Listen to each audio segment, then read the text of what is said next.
خاف الله ورجل تصدق بصدقة فأخفاها حتى لا تعلم شماله ما تنفق يمينه ورجل ذكر الله خاليا ففاضت عيناه متفق عليه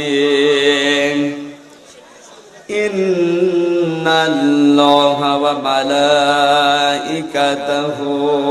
يصلون على النبي يا أيها الذين آمنوا صلوا عليه وسلموا تسليما اللهم صل على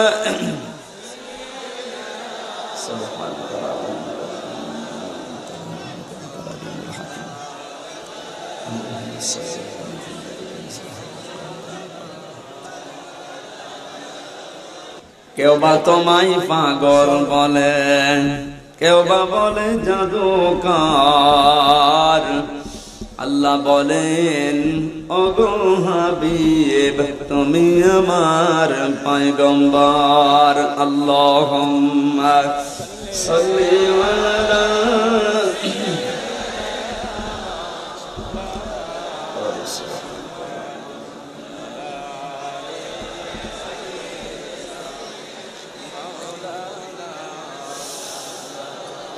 আলহামদুলিল্লাহ। বাংলাদেশের ঐতিহ্যবাহী বিভাগ রাজশাহী প্রাণ কেন্দ্রে অবস্থিত রিয়াজুল জান্নাহ হাফিজিয়া মাদ্রাসার উদ্যোগে ঐতিহাসিক তাফসিরুল কোরআন মাহফিলের স্বনামধন্য সভাপতি আলোচনা রেখে ধন্য করলেন রাজশাহীর কৃতি সন্তান আরাফাতি ভাই আলহাজ হাফেজ মাওলানা মোশতাক আহমেদ। আতালাল্লাহু উমরাহু ওয়া বারাকাল্লাহু ফি হায়াতি। জোরে বলেন আমিন। মঞ্চে বসা আছেন রাজশাহী বিশ্ববিদ্যালয় সহ রাজশাহীর বিভিন্ন শিক্ষা প্রতিষ্ঠানের সম্মানিত শিক্ষক মণ্ডলী, সারা জীবন যারা জ্ঞানের আলো ছড়াচ্ছেন, আল্লাহ রাব্বুল আলামিন মাথার এই তাজগুলোকে জ্ঞানের আলোতে আরো যেন আলোকিত করে দেন। জোরে বলেন আমিন। তাদের জীবনের সুস্থতা, হায়াতে তাজ্জেবা, সিহাতে কুল্লিয়া কামনা করছি। জোরে বলেন। দাওয়াত দিয়ে সেই কুষ্টিয়া থেকে পর্যন্ত কোরআনের কথাগুলো বলার জন্য যাদের মাধ্যমে এসেছি, এ মাদ্রাসার সম্মানিত পরিচালক হাফেজ মাওলানা রবিউল ইসলাম, বিশেষ করে বারবার খোঁজ খবর নিয়ে পর্যন্ত যিনি নিয়ে এসেছেন রাজশাহীর সন্তান হাফেজ মাওলানা আব্দুর রশিদ, এই গোলামদের হায়াতে তাজ্জেবা কামনা করছি। জোরে বলেন আমিন। সম্মানিত পরিচালক, সামনে বসা মুসলমান ভাইরা, প্রাণ প্রিয় যুবক ভাইরা, স্নেহের কচিকাচারা, পর্দার আড়ালের সম্মানিতা মা এবং বোনেরা, প্রিয় রাজশাহীবাসী, আল্লাহর দরবারে শুকরিয়া জানাই যিনি পৃথিবীর এই প্রচন্ড বাধা, বাংলাদেশ না তাম পৃথিবীর প্রচন্ড বাধা কোরআনের উপরে। কিসের উপরে বলেন তো? কোরআনের উপরে। যত রকমের ষড়যন্ত্র চলছে কোরআন নিয়ে, এ কঠিন পরিস্থিতিতেও কোরআনের বাধা যত হচ্ছে, কোরআনের শ্রোতা পৃথিবীতে তত বাড়তেছে। তার বাস্তব প্রমাণ আজকের এই মাহফিল। কথা বলেন যে আল্লাহ আমাদেরকে দল মত নির্বিশেষে আল্লাহর কালাম, মহাবিশ্বের মহাবিশ্বয় দিন যত যাচ্ছে কোরআনের আশ্চর্যকারিতা তত বাড়তেছে। সূরা তুরের 6 নম্বর আয়াত, ওয়াল বাহরিল মাসজুর, আল্লাহ বলেন অগ্নিময় সমুদ্রের কসম, এন্ড দ্য সলিং সি। এই আয়াত নিয়ে গবেষণা করেছে মাত্র 115 বছর আগে বিজ্ঞান। নাজিল হয়েছে আয়াতটা ১৫০০ বছর আগে। আল্লাহ জানিয়েছেন অগ্নিময় সমুদ্রের কসম, আগুন যে সমুদ্রে আছে তা মানুষের কল্পনার বাইরে ছিল। বিজ্ঞান এই আয়াতটা নিয়ে গবেষণা করে চিন্তা করেছে, সমুদ্রে তো পানি, আগুন পাওয়া যাবে কোথায়? কোরআনে বলে ভুল নেই, এই আয়াতটা ভুল প্রমাণ করা যাবে। তাদের অত্যাধুনিক প্রযুক্তির তৈরি করা মেশিন পত্র নিয়ে সমুদ্রের ভেতরে 1 না 2 না 18 কিলোমিটার পর্যন্ত তারা গেছে। এরপরে তাদের মেশিন গুলো ভাঙ্গা আরম্ভ হয়েছে।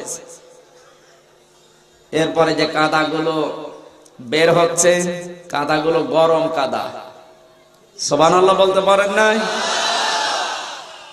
যে 4 জন বিজ্ঞানী আয়াত নিয়ে গবেষণা করেছে, 4 জনই কোরআনের এই আয়াতটার উপরে বিশ্বাস এনে পরবর্তীতে মুসলমান হয়ে গেছে। এই সেই কোরআন দিন যত যাচ্ছে, লা তুহসা আজাইবুহু ওয়ালা তুবলা গরাইবুহু, কোরআনের আশ্চর্যকারিতা কোনোদিন শেষ হবে না, এটা কোনোদিন পুরাতন মনে হবে না। দুনিয়ার কোন বই পত্র এমন আমি পাইনি যেটা 1 বার 2 বার 3 বার পড়ার পরে আবার পড়তে মনে চায়। যত উপন্যাস আমি পড়েছি জীবনে, ভালো হোক মন্দ হোক, সব উপন্যাসে 1 বার 2 বার 3 বারের পরে আমার আর মন টানে নাই। মাত্র 7 বছর বয়স থেকে কোরআনে কারিম পড়া আরম্ভ করেছিলাম, এখন আমার বয়স 25। এই সময়ের ভেতরে কতবার কোরআনে কারিমের এক একটা আয়াত পড়েছি আমার নিজেরও মনে নেই। তো এখন পড়লে মনে হচ্ছে কোরআন শরীফ নতুন নাজিল হচ্ছে আর আমি তেলাওয়াত করছি।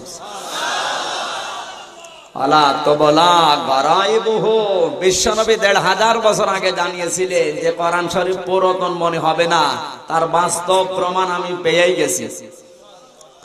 আজকেও আপনারা কোরআনের যে আয়াত পড়লাম, প্রত্যেক জমার দিন ইমাম সাহেব দ্বিতীয় খুতবার শেষের দিকে আয়াতটা প্রতি জমার নামাজে পড়ে।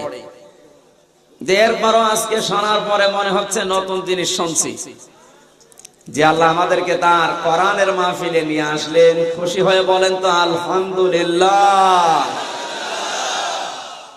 নবীজি জানিয়েছেন মান ক্বালা বিহি সাদাকা, যারা কোরআন দিয়ে কথা বলে পৃথিবীতে তারাই কেবল সত্য কথা বলে।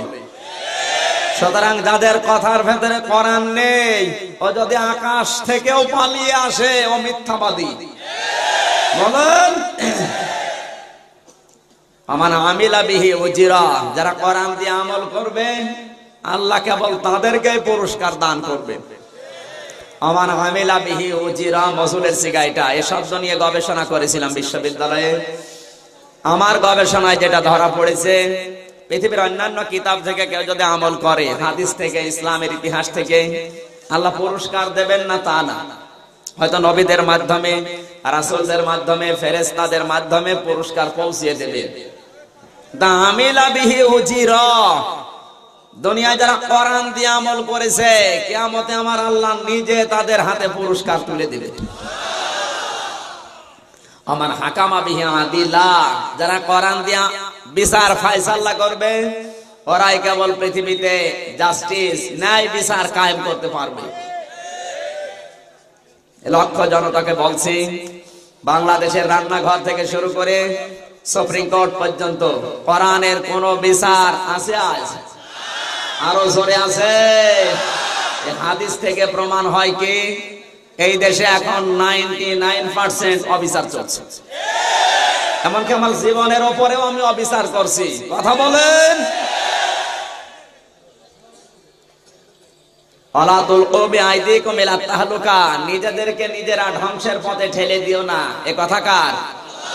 এজন্য আপনি বিড়ি খেয়ে, সিগারেট খেয়ে, গাঁজা, ভান এগুলো খেয়ে নিজের শরীরকে নষ্ট করতে পারবেন না, যদিও শরীরটা আপনার। এ আমানত কার? আরো জোরে বলেন কার? আল্লাহর আমানত আপনি নষ্ট করতে পারবেন না।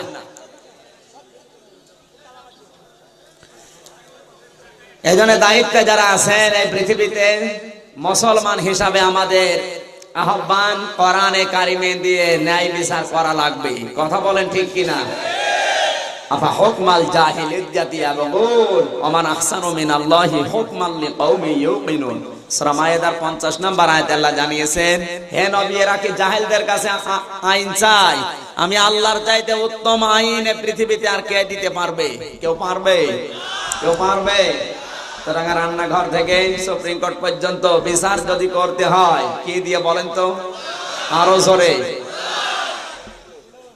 অমান দাআ ইলাইহি হাদা। পৃথিবীতে যারা কোরআন দিয়ে মানুষকে দাওয়াত দেয়, এই মানুষগুলোকে আল্লাহ হেদায়েতের উপরে রাখে।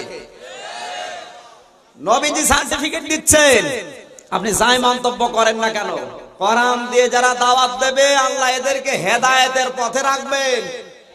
সুতরাং যাদের দাওয়াতে, যাদের ডাকে কোরআন নেই, ওরা হেদায়েতের উপরে নেই। এ কথা আমার। ফাকাদ হুদিয়া ইলা সিরাতিল মুস্তাকিম শব্দের মাঝখানে নবীজি ফা দিয়েছেন, এরপরে দিয়েছেন কদ। ফাকাদ হুদিয়া মাসউলের সিগা। নবীজি বলেন, যারা কোরআন দিয়ে ডাকবে এরা তো হেদায়েতের উপরে আছে, আর যে মানুষগুলো এই ডাকের সাড়া দেবে আমার আল্লাহ তাদেরকে দয়া করে সিরাতে মুস্তাকিম প্রদর্শন করিয়ে দেবেন। আরো জোরে বলেন। প্রতিটি নামাজে, প্রত্যেক রাকাতে আল্লাহর কাছে যেটা আমরা চাই, ইহদিনাস সিরাতাল মুস্তাকিম সিরাতাল্লাযিনা আন'আমতা আলাইহিম, এই পথটা আমার আল্লাহ দান করবেন শুধু তাদের যারা কোরআনের পথে ডাকে সাড়া দেবে। কথা বলেন এখানে। আজকে যে দাওয়াত দেব কোরআন দিয়ে, আমার আলোচনার সাবজেক্ট আল্লাহর ওয়াজ। আজকে ওয়াজ হবে কার? আরো জোরে বলেন তো কার? ওয়াজ হবে আল্লাহ। আমি শুধু অ্যাডভার্টাইজ করব। বাঁশি যারা বাজায়, সুর কি যে বাজাচ্ছে তার, না বাঁশির? বাঁশির সুর। যে বাজায় তার কোন সুর আছে? সুর বাঁশির। কোরআনের সুর কার? আরো জোরে বলেন। আমি শুধু অ্যাডভার্টাইজ করব আজ। অ্যাডভার্টাইজ শুনে যদি কেউ মন খারাপ করে, সুতরাং আপনি যদি বলেন হ্যাঁ কোরআন দিয়ে দাওয়াত দিয়েছেন, আমিও আপনার সাথে আছি, আপনার পথে আছি, মতে আছি, আমি মেনে নিলাম। নবীজি বলেন ফাকাদ হুদিয়া ইলা সিরাতিল মুস্তাকিম, তোমাকে আল্লাহ সিরাতে মুস্তাকিম নসিব করে দেবে। আর যদি মন খারাপ করো, ইউদিল্লু বিহি কাসীরা ওয়া ইয়াহদি বিহি কাসীরা, এই কোরআন দিয়ে অনেককে আল্লাহ হেদায়েত দিয়েছে, অনেককে আল্লাহ গোমরাহ করে দিয়েছে। আবু জাহেলের মতো মন নিয়ে যদি আপনি বসেন, হেদায়েত পাবেন না, গোমরাহ হয়ে যাবেন। বলেন। আবু জাহেল নবীর কণ্ঠে কোরআন শুনেছে কিন্তু হেদায়েত পায়নি, ওর শয়তানি বেড়ে গেছে। আবু বকর কোরআন শুনেছে, জাদাতহুম ঈমানা, আল্লাহ বলেন তার ঈমান আমি বাড়িয়ে দিয়েছি। আবু বকরের মতো মন নিয়ে কারা এসেছেন? দুহাত তোলেন তো দেখি, লিল্লাহি তাকবীর। এই দেখেন তো হাত তোলেনি কে?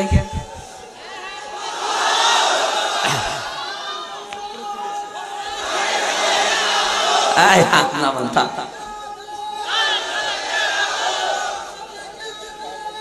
এই ভাই বসেন।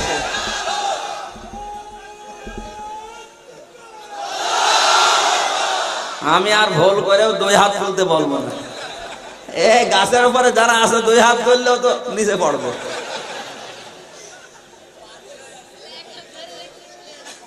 সম্মানিত ভাইরা, আজকে আমরা খুশি। ফসল কাটার পর চাষির ফসলে যদি বরকত হয়, ধান, গম, ভুট্টা ঘরে ধরে না, গোলায় ধরে না, জায়গা হচ্ছে না, বিভিন্ন জায়গায় ছড়িয়ে ছিটিয়ে রেখেছে, এই জন্য চাষি মনে হয় নারাজ। হ্যাঁ বলেন। আজ বাংলাদেশে অনেক প্রোগ্রাম হয়, টাকা পয়সা দিয়েও এত আল্লাহর ওলি এক জায়গায় করা যায় না। এতগুলো মানুষ হয় ঠিক, কিন্তু টাকা পয়সা দিয়ে ওগুলো মানুষ না। পরেরটা আর বললাম না। এই সমস্ত আল্লাহর ওলি টাকা দিয়ে না, দুনিয়া বিক্রি করেও আনতে পারবেন না। কথা বলেন। আর অনেক জায়গায় প্রোগ্রাম হচ্ছে বিভিন্ন বাবার নামে, 5টা 10টা গরু জবাই করেও মানুষ পাওয়া যায় না, বাড়ি বাড়ি বিক্রি করে দিয়ে আসে। যত জায়গায় বাংলাদেশের 61-62টা জেলা ঘুরলাম, যেখানে আজ যাচ্ছে কোরআনের কথা শুনলে মানুষ পঙ্গপালের মতো আসতেছে, আর যেখানে কোরআন নেই, বাবার জীবনী শোনানো হয়, ওই সমস্ত জায়গায় গরু ছাগল জবাই করেও মানুষ পাওয়া যাচ্ছে না। এ মুআজিজা কিসের বলেন তো? কোরআন শরীফের। সেই কোরআন থেকে আজকে আলোচনা শুনবো ইনশাআল্লাহ। এখানে এসেছি আমরা কোরআনে কারিমের কথাগুলো শোনার জন্য, না আমার নিজের কথা। কোরআনের ভেতরে আমরা জেনেছি ওয়াসাব্বিহুহু বুকরাতাও ওয়া আসীলা। আল্লাহ জানিয়েছেন, এ পৃথিবীর মানুষ যারা ঈমান এনেছো তাদেরকে বলছি, সকাল আর সন্ধ্যা বিশেষ করে আমি আল্লাহর নামে তাসবিহ আদায় করবা, গুণগান করবা, ইস্তেগফার করবা। এই ঘোষণা কার? এটা ফেলে আমর, আর যেটা ফেলে আমর হয় ওটা বান্দার জন্য মেনে নেওয়া ফরজ। সুতরাং সকাল সন্ধ্যা কিছু সময় আল্লাহর নামে গুণগান করা, তাসবিহ করা, ইস্তেগফার করা, এ নির্দেশ কার? জোরে বলেন। আল্লাহ রাব্বুল আলামিন বলেন, পৃথিবীতে মানুষ যে দুইটা জিনিস চায়, কান লাগান ভাই, কোরআন শুনতে হলে এদিকে তাকানো লাগবে। এক নম্বরে মানুষ তার সম্পদ আদি বৃদ্ধি করতে চায়, দুই নম্বরে মানুষ চায় তার হায়াত বৃদ্ধি হয়ে যাক। এখানে সম্পদ আদির ভেতরে তার টাকা পয়সা আছে, ছেলে মেয়ে আছে, স্ত্রীও আছে। অনেকে ছেলে মেয়ে বেশি চায়, টাকা পয়সা বেশি চায়, ক্ষমতা বেশি চায়, অনেকে আবার বউ বেশি চায়। আল্লাহ রাব্বুল আলামিন বলেন, ফাকুল তুস্তাগফিরু রাব্বাকুম ইন্নাহু কানা গফফারা ইরসিলিস সামাআ আলাইকুম মিদরারা ওয়া ইউমদিদকুম বিআমওয়ালি ওয়া বানিনা ওয়া ইয়াজআল লাকুম জান্নাতি ওয়া ইয়াজআল লাকুম আনহারা। জোরে বলেন আল্লাহু আকবার। সূরা নূহ 10, 11, 12 নম্বর আয়াতে আল্লাহ জানিয়েছেন, তাফসিরে মারিফুল কোরআন থেকে শোনাচ্ছি। রব্বুল আলামিন বলেন, হে নবী আপনি বলুন, তোমরা তোমাদের রবের কাছে ইস্তেগফার করো, ক্ষমা চাও। বিশ্বনবী প্রতিদিন 100 বার করে আস্তাগফিরুল্লাহ পড়তেন, আল্লাহর কাছে ক্ষমা চাইতেন। আমরা এত ব্যস্ত, তওবা করা আর ক্ষমা চাওয়ার সময় পাই না। আর রাজশাহীবাসী, সময় একদিন পাওয়া যাবে, কিন্তু ওই সময় কাজে লাগবে না। চোখ বন্ধ হওয়ার পরে হাজার হাজার বছর আপনি সময় পাবেন, ওই সময় তখন আর কাজে লাগবেও না, লাগানো যাবে না। কথা বলেন না কেন? সময় যা আছে চোখ বন্ধ হওয়ার আগে নবীজি নিষ্পাপ ছিলেন, তার আগে পেছনের সব অপরাধ মাফ ছিল। এরপরে যদি 100 বার করে তাওবা করতে পারেন, আমাদের কি হয়েছে? আমরা সময় পাই না, এত ব্যস্ত। আয়াতটার উপরে আমল করার তৌফিক আল্লাহ আমাকে, এখানে যারা এসেছে তাদেরকে যেন এই মুহূর্ত থেকে দান করে দেয়। জোরে বলেন আমিন। কোন আয়াতের আমল যতক্ষণ আমার আল্লাহ তৌফিক না দেবেন, আপনি নিজের শরীরের শক্তি দিয়ে পারবেন না। কথা বলেন।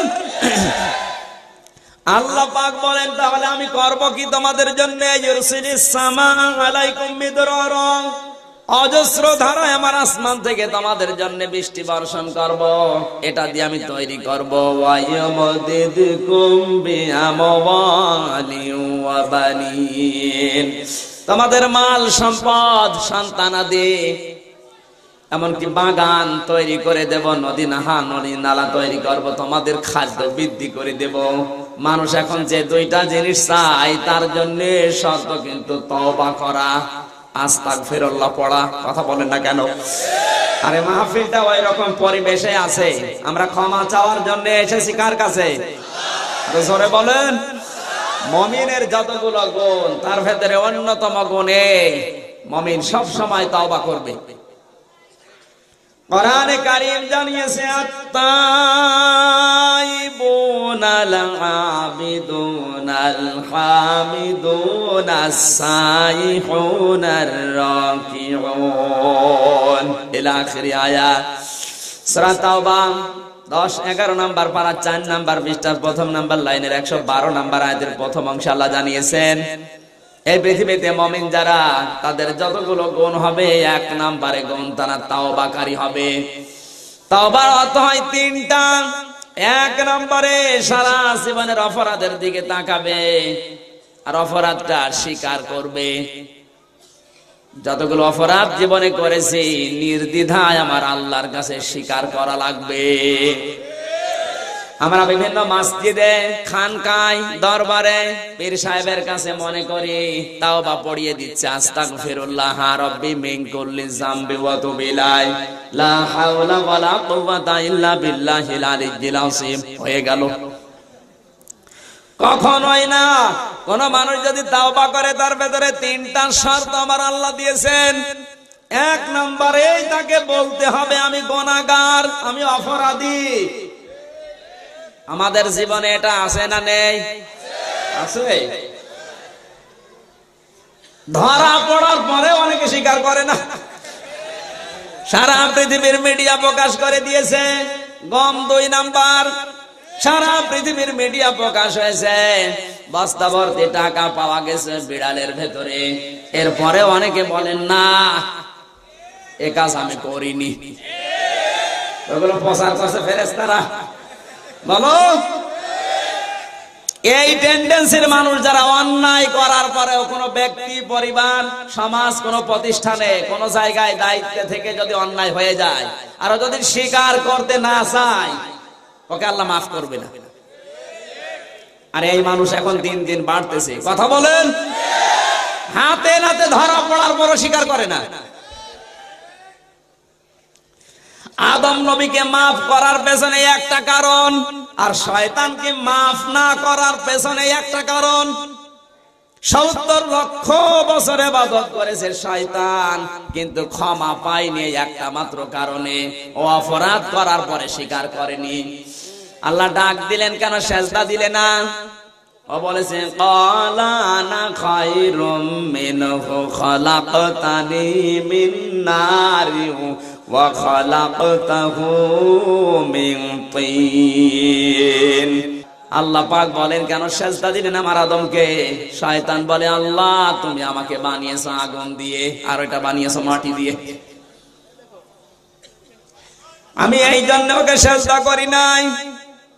আল্লাহর হুকুম তো মানেই নাই। ও যদি ওই সময়ও বলতো আল্লাহ আমার ভুল হয়ে গেছে, তোমার আদেশ না মেনে আমারে মাফ করে দাও, আল্লাহ বলেন আমি মাফ করে দিতাম।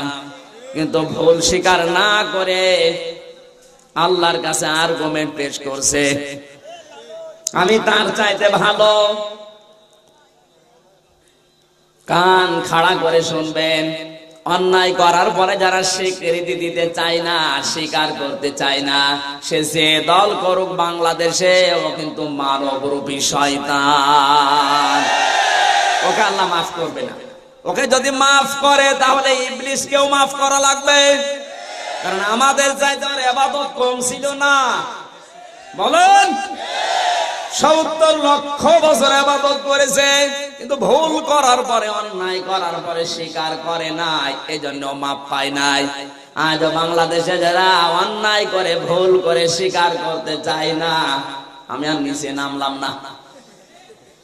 যখন আল্লাহ পাক নামিয়ে দিচ্ছেন জান্নাত থেকে, কুল নাহবিতু মিনহা জামিআ, যাও নেমে যাও তোমরা সবাই।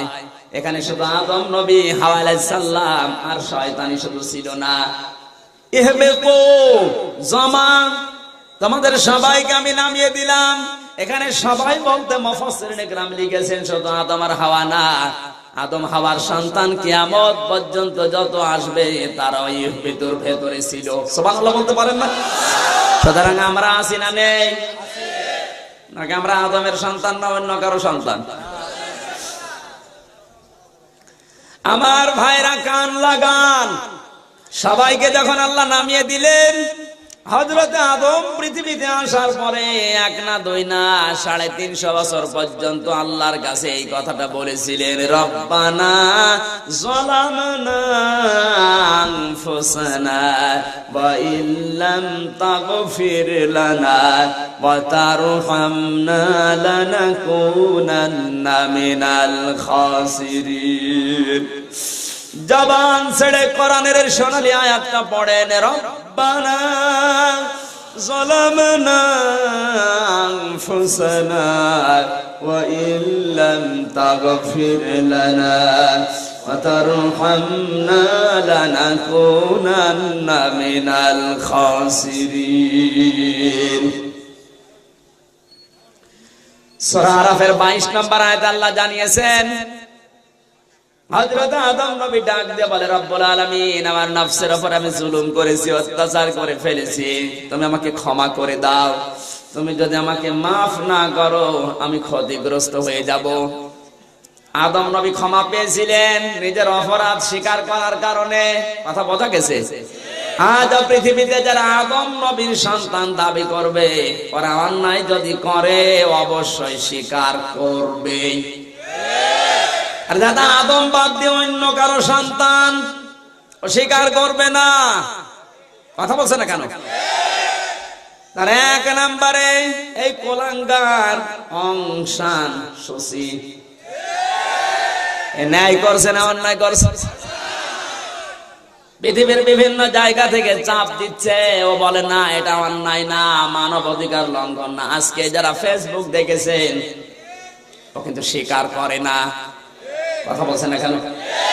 মাফ পাওয়ার জন্য অন্যায় যদি হয় স্বীকার করা লাগবে, ও স্বীকার করে না, ওকে আমার আল্লাহ মাফও করবে না। কথা বলেন।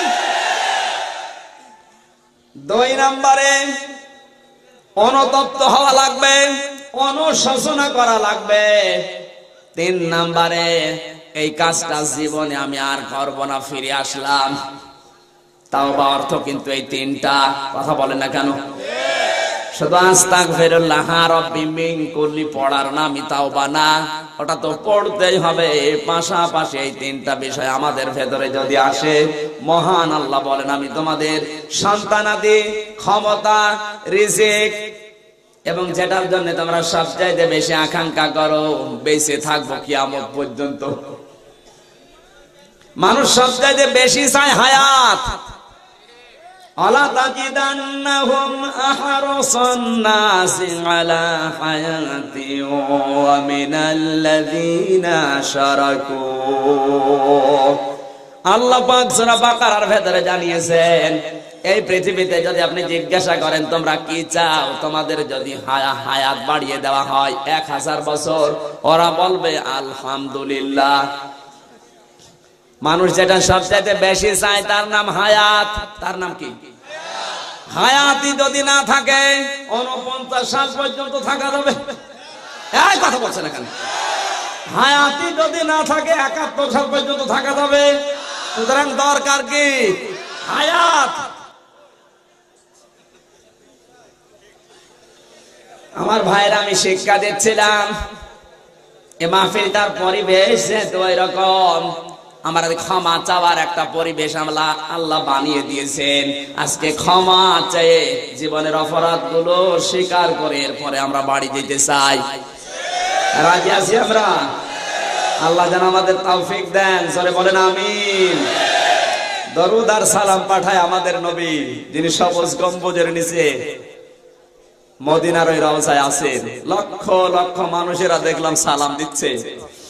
আজকের বিশেষ মেহমান এবং আমি নিজেও নবীজির রওজা ধরে ধরে সালাম দিয়েছিলাম।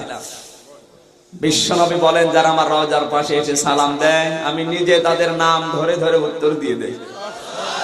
আর পৃথিবীর বিভিন্ন প্রান্ত থেকে যারা সালাম পাঠায়, ফেরেশতারা ওই সালাম আমি নবীর রওজায় এসে পৌঁছিয়ে দেয়। আজকের এই মাহফিলের রাজশাহীর হাজার হাজার মানুষের সালাম যেন বিশ্ব নবীর রওজায় আল্লাহ ফেরেশতাদের দিয়ে পৌঁছিয়ে দেন। জোরে বলেন আমিন। কত ওয়াজ হয় পৃথিবীতে। শয়তানও ওয়াজ করেছিল জান্নাতে। জান্নাতের মেন গেটে দাঁড়িয়ে শয়তান ওয়াজ করেছিল। ওয়াজ করার আগে শয়তানের অভ্যাস হচ্ছে কেঁদে ফেলা। ওয়াজ শুরু করার আগে শয়তান কাঁদতেছে। হযরতে হাওয়া কান্নাকাটি দেখে আসলেন জান্নাতের মেন গেটে, ডাক দিয়ে বলেন, আপনি কে, কাঁদেন কেন? বলে, আমি ওয়াজ করতে চাই। করেন। আপনি কাঁদছেন কেন? ওয়াজ করবেন, করেন। শয়তান বলে, আমি কাঁদি আমার জন্য না তোমাদের জন্য, ওয়াজ করতে এসে আমাদের জন্য কাঁদেন, এবার কোন ব্যাপার? বলে, হ্যাঁ আমি যা জানি তোমরা জানো না, আমি গোপন ভিত্তিতে সংবাদ পেয়েছি আল্লাহ বেশি দিন তোমাদেরকে আরামের জায়গায় রাখবে না, তোমাদেরকে কিছুদিন পরে এখান থেকে বের করে দেবে। হযরতে হাওয়া চিন্তা করলেন যে চেয়ার পেয়েছি, যে জান্নাতের আরাম শান্তি সুখ পেয়েছি, এটা থেকে আল্লাহ বঞ্চিত করবে। ওয়াজ করছে কে একটু ভালো করে শুনি। ডাক দে বলে, আপনি কে?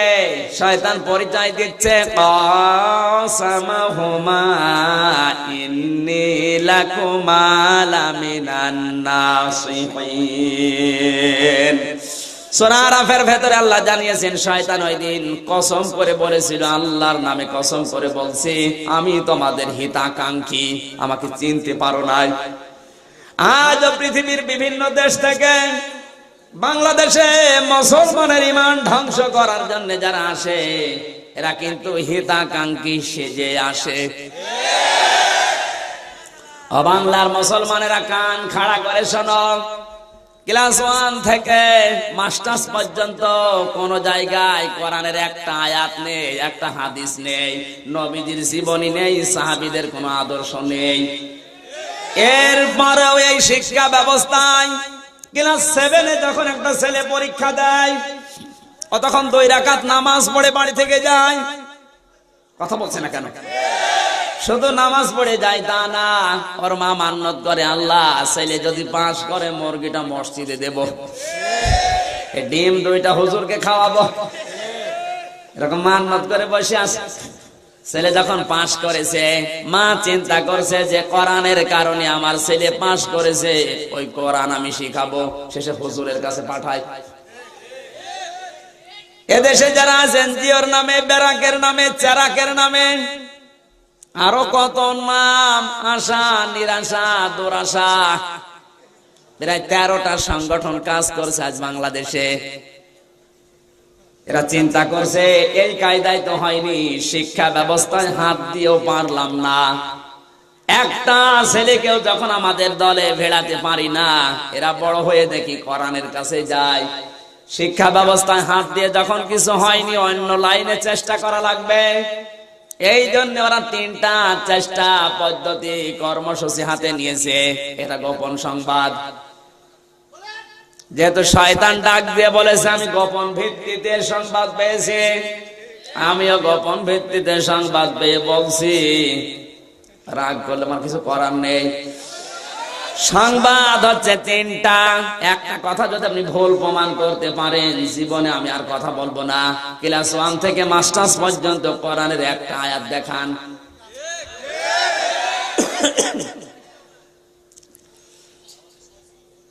আমি নিজে পড়েছি, প্রাইমারি, হাই স্কুল, কলেজ, বিশ্ববিদ্যালয়, মাদ্রাসা, হাফিজি মাদ্রাসা, কারিয়ানা মাদ্রাসা, আলিয়া মাদ্রাসা, সব আমি শেষ করেছি।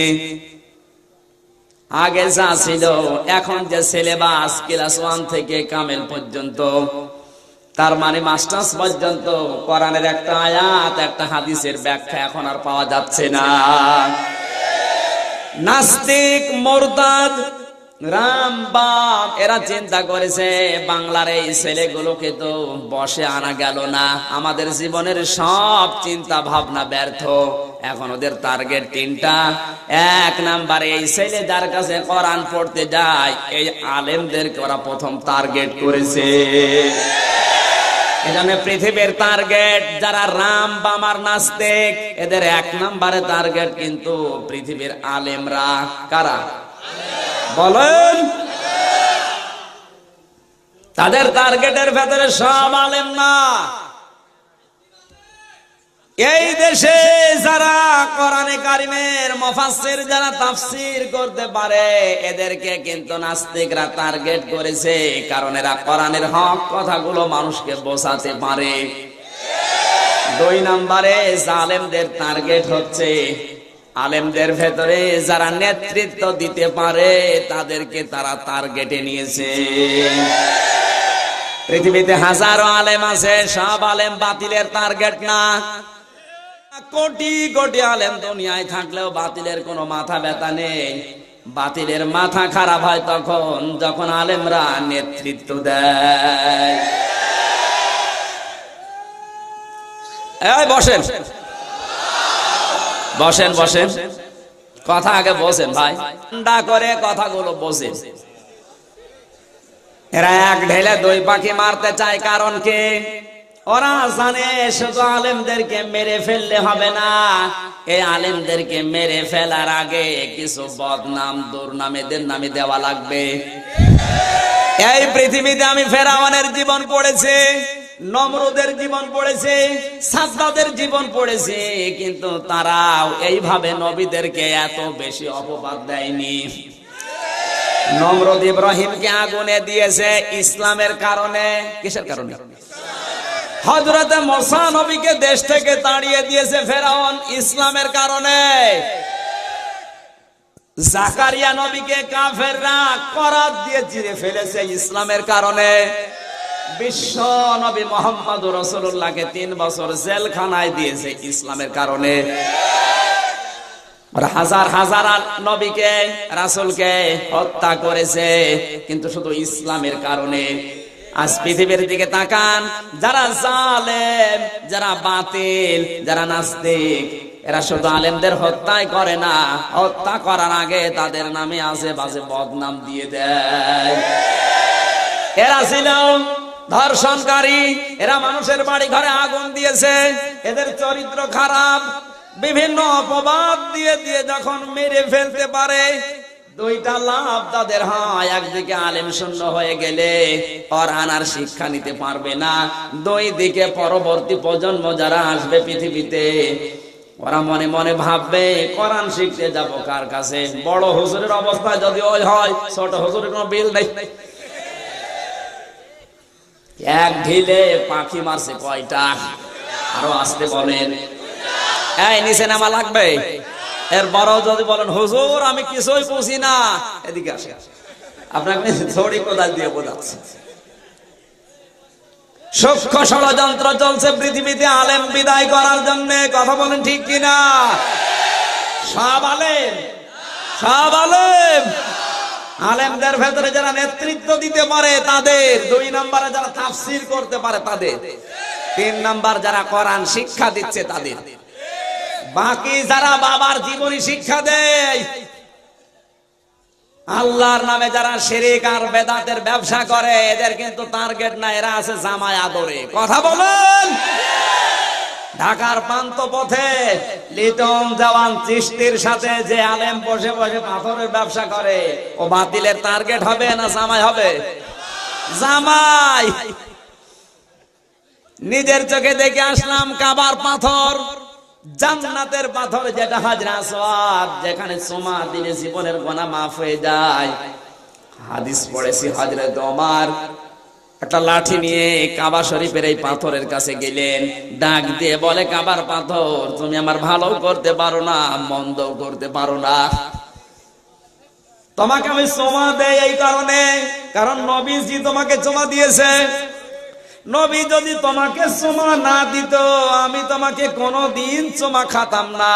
শুধু চুমা খেতাম না তা না, এখানে থাকতেও দিতাম না।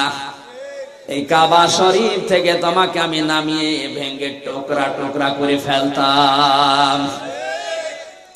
ও বাংলার মুসলমানের ঈমান হওয়া লাগবে পরিষ্কার। শিরকের কোন গন্ধ যদি থাকে মাফ তো করবেই না। আল্লাহ বলেন সব অপরাধ আমি মাফ করতে পারি, শিরকের গন্ধ থাকলে ওটা আর মাফ হয় না। এই জন্য বিষয়টা বারবার বলছে, ইন্নাহু মাই ইউশরিক বিল্লাহি ফাকাদ হারামাল্লাহু আলাইহিল জান্নাহ ওয়া মাআওয়াহুন নার ওয়া মা লিয-যালিমিনা মিন আনসার। সূরা মায়েদা 6 নাম্বার পারা 19 নাম্বার পৃষ্ঠা 12 নাম্বার লাইনে আয়াতটি আছে। আল্লাহ পাক বলেন, কোন মানুষ যদি শিরিক করে আমি আল্লাহ তার জন্য জান্নাত হারাম করে দেই। গভীর ভাবে চিন্তা করেন, আল্লাহ বলছেন আমি হারাম করে দেই জান্নাত এবং তার স্থায়ী ঠিকানা জাহান্নাম। তার জন্য কোন সাহায্যকারী সে পাবে না। এ ফতোয়া কার? জোরে বলেন তো। সুতরাং এই বিষয় যদি কারো ভেতরে থাকে আর কিয়ামত পর্যন্ত যদি আল্লাহর ইবাদত করে, কবুল হবে? মানে শিরক মুক্ত জীবন গড়া দরকার। আরে শিরক বেদাত এটা চালু করার জন্য যারা এজেন্ট নিয়েছে এরা কিন্তু খুব আরামে আছে। এই কথা বলছেন এখানে। কাবার পাথরকে যদি ওমর এই কথা বলতে পারে, ঢাকার পান্থপথে লিটন দেওয়ান সৃষ্টির পাথরের খবর আছে বলেন। কিন্তু অনেক শিক্ষিত মানুষকে দেখি ওখানে যে পাথর নেয়, বিয়ে হচ্ছে না এই কারণে, সংসারের টেনশন এই কারণে, ব্যবসা বাণিজ্যে বরকত হবে এই কারণে। ওর ঈমান আছে। আর আমার আল্লাহ কোরআনে যেখানেই নিজের অস্তিত্বের কথা জানিয়েছেন সেখানেই তিনি নিজের নামটা দিয়ে আরম্ভ করেছেন, আলাইসাল্লাহু বিকাফিন আবদা। আল্লাহ বলেন আমার বান্দার জন্য কি আমি যথেষ্ট না যে তাবিজ লাগবে? অনেকে তাবিজ দিয়েছে বিয়ে হচ্ছে না এই কারণে। বিয়ে লাগবে কয়টা? এদিকে আসো। জামাই খুঁজে পাচ্ছি না আমরা, তোমার বিয়ে করার জন্য তাবিজ নেওয়া লাগবে। আমার ভাইরা কান লাগান, আমি হাসির খোরাকি দেই নাই। আজ যারা অ্যাড দিচ্ছে এই লোকটার সাথে, এর পেছনে অনেক বড় বড় রাঘব বোয়াল আছে। চলচ্চিত্র জগতের যারা যায় ওদের জ্ঞান নেই কোরআন হাদিসের উপরে, এই জন্য তারা গেল মেনে নিলাম। এই শিবা শানু, ডন, মিশা সওদাগার, মিজু আহমেদ, আহমেদ শরীফ, কাবিলা, সব তো আল্লাহর ওলি। হ্যাঁ, এরা নাই গেল বুঝলাম। আপনি দাড়ি নিয়ে, টুপি নিয়ে, পাগড়ি নিয়ে কোন কারণে এখানে যে ব্যবসায় লিপ্ত হচ্ছেন বলেন? আপনার উদ্দেশ্য কিন্তু জাতি বুঝে ফেলেছে। কারণ 1500 বছর আগে নবীজির হাদিস আমরা পড়েছি, সাতাফতারিকু উম্মতি সাবিঈনা সালাসা ওয়া সাবিঈনা ফিরকাতিন। সিন দিয়ে বক্তব্য নবীজি শুরু করলেন। এই কান লাগান, কথাটা না বুঝলে আবার উল্টা পাল্টা মনে করবেন। বক্তব্য শুরু করার আগে নবীজি সিন দিলেন, সাতাফতারিকু উম্মতি। উম্মতি এক আলিফ টান দিয়েছেন এই জন্য আল্লাহর নবী বলেন অতি শীঘ্রই আমার উম্মতের ভেতরে 73টা কাতার হবে। কয়টা? জোরে বলেন। এখানে কে কোন দলে আছেন আমি জানি না, হাদিসের ব্যাখ্যাটা বলছে নিজের সাথে মিলান। সিন দিয়েছেন নবী, সিন সাফাকাদ, এরকম 13টা শব্দ আছে আরবি গ্রামারে। কোন সেন্টেন্সের আগে যদি একটা আসে অর্থ হয় অতি তাড়াতাড়ি। তাহলে নবীজি ইন্তেকালের আগে হাদিসটা বললেন অতি শীঘ্রই আমার উম্মতের ভেতরে, উম্মতি এক আলিফ টান আছে। আমার উম্মত বলতে কিন্তু ইহুদি, খ্রিস্টান, বৌদ্ধ এরা বলেন, এরা তো আগেই মাইনাস। ইহুদি, খ্রিস্টান, বৌদ্ধ, মুশরিক, হিন্দু, মাজুসি যারা আছে এরা আগেই মাইনাস। এরা নবীর উম্মত না। নবীর উম্মত আমরা যারা আওয়ামী লীগ, বিএনপি, জাতীয় পার্টি, জামাত, চরমনাই। কথা বলেন না কেন? আমরা আমাদের ভেতরে দাড়ি নিয়ে, টুপি নিয়ে, নামাজ নিয়ে যাই করি না কেন দল হবে কয়টা? আরো জোরে, 73টা। কুল্লুহুম ফিন্নার, প্রতিটি দলের লোক যাবে জাহান্নামে, ইল্লা ওয়াহিদা, একটা মাত্র দলের লোক বাদ দিয়ে। সঙ্গে সঙ্গে সাহাবীরা বললেন হে নবী, ক্বালু ইয়া রাসূলুল্লাহ মান হিয়া, ওই একটা দলের লোক কারা? রাজশাহী আওয়ামী লীগ, বিএনপি, জাতীয় পার্টি, জামাত, চরমনা, জাসদ কোন দলে আছো আমি জানি না। হাদিসের সাথে জীবন যদি না মেলে তোমার কোন বাবা তোমারে জান্নাতে নিয়ে যাবে না। নবীজি বলেন প্রতিটি দলের লোক জাহান্নামে যাবে একটা দল বাদ দিয়ে। সাহাবীরা প্রশ্ন করলেন ওই একটা দলে কারা আছে? শিক্ষিত মহলের কাছে বলছে, সঙ্গে সঙ্গে নবীজি জানিয়েছেন, দেরিও করেননি, মা আনা আলাইহি ওয়া সাহাবী। দুইটা এক আলিফ করে টান আছে। এখানে যারা সার বসে আছে, আরবি গ্রামার যারা বসে, এক আলিফ টান দিলেন কেন নবীজি? আলাইহি ওয়া সাহাবী, যারা আমি নবী ইন্তেকালের পরে আমি নবী এবং আমার সাহাবীদের জীবনের সাথে মিল করে চিন্তা চেতনা তাদের কর্মসূচি গুলো চালাবে। আমি বিশ্ব নবী বললাম, তারাই শুধু একটা দলে আছে, আর বাকি সব আছে ঐতিহাদ 72 কাতারে। হাদিস থেকে আমাদের শিক্ষা নেওয়ার বিষয়, আজ হাজারো দল এই দেশে ঘুরবে, কিন্তু একটা দলে আমাদের থাকার টার্গেট থাকতে হবে। যদি না থাকে 72 কাতারের ভেতরে যদি পড়ে যায়, আর আমি যত বড় পীর সাহেবের মুরিদ হই না কেন, যাব কোথায়? কুল্লুহুম ফিন্নার। এবার আপনি নবীজির জীবন সাহাবীদের জীবন আগে মিলাবেন।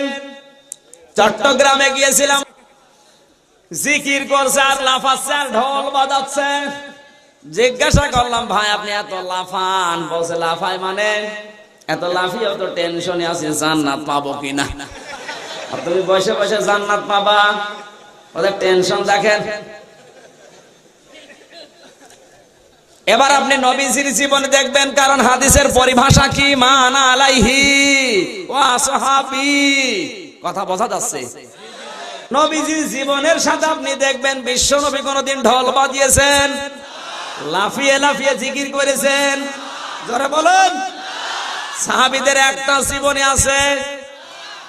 এখন যদি আবার বলেন, ভাই নে এগুলো কোথায় পেলেন, ওরা কিন্তু বলবে না যে নবী জীবনে পেয়েছি, সাহাবীদের জীবনে পেয়েছি, বলবে না। আমি নিজে পরীক্ষিত প্রশ্নও করেছিলাম চট্টগ্রামের সাতকানিয়ায়, ওরা বলছে আমরা পেয়েছি খাজা মঈনুদ্দিন জীবনে। খাজা মঈনুদ্দিন চিশতি রহমাতুল্লাহ আলাইহি, উনি একজন জবরদস্তি আল্লাহর ওলি ছিলেন। কি? কিন্তু উনি তো নবী না, রাসূল না, সাহাবী না। কথা বলছেন এখানে। হাদিস কি? আমি নবী এবং আমার সাহাবীদের সাথে যাদের মিল হবে, এরাই কেবল সঠিক পথে এক কাতারে আছে। নবীর সাথে সাহাবীদের সাথে মিল নেই, সে যেই হোক 72 কাতারে আছে। খাজা মঈনুদ্দিন চিশতি নবী না, রাসূল না, সাহাবী না, উনি শরীয়তের দলিল হতে পারে? বলেন। তাহলে এখান থেকে বোঝা যাচ্ছে, যারা ঢোল বাজায়, লাফায় আর জিকির করে, মাঝ ভান্ডারের দাবি করে, এ হাদিস প্রমাণ করছে ওরা এক কাতারে নেই, আছে। একটা কথা ভুল প্রমাণ করেন।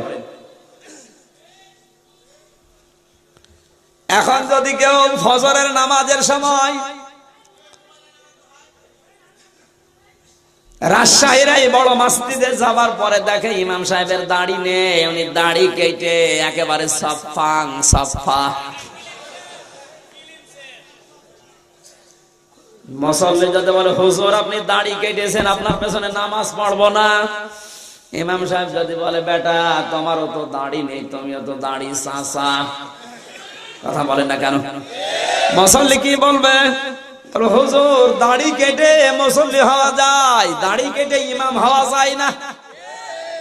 কারণ দাড়ি কাটা মুসল্লি দেশে আছে না নেই? এখানে হাজার হাজার মুসল্লি, অধিকাংশ গুলোই দাড়ি নেই। সকাল বিকাল তারা দাড়ি কাটবে, ওদের দুইটা ক্ষতি প্রধানত হবে।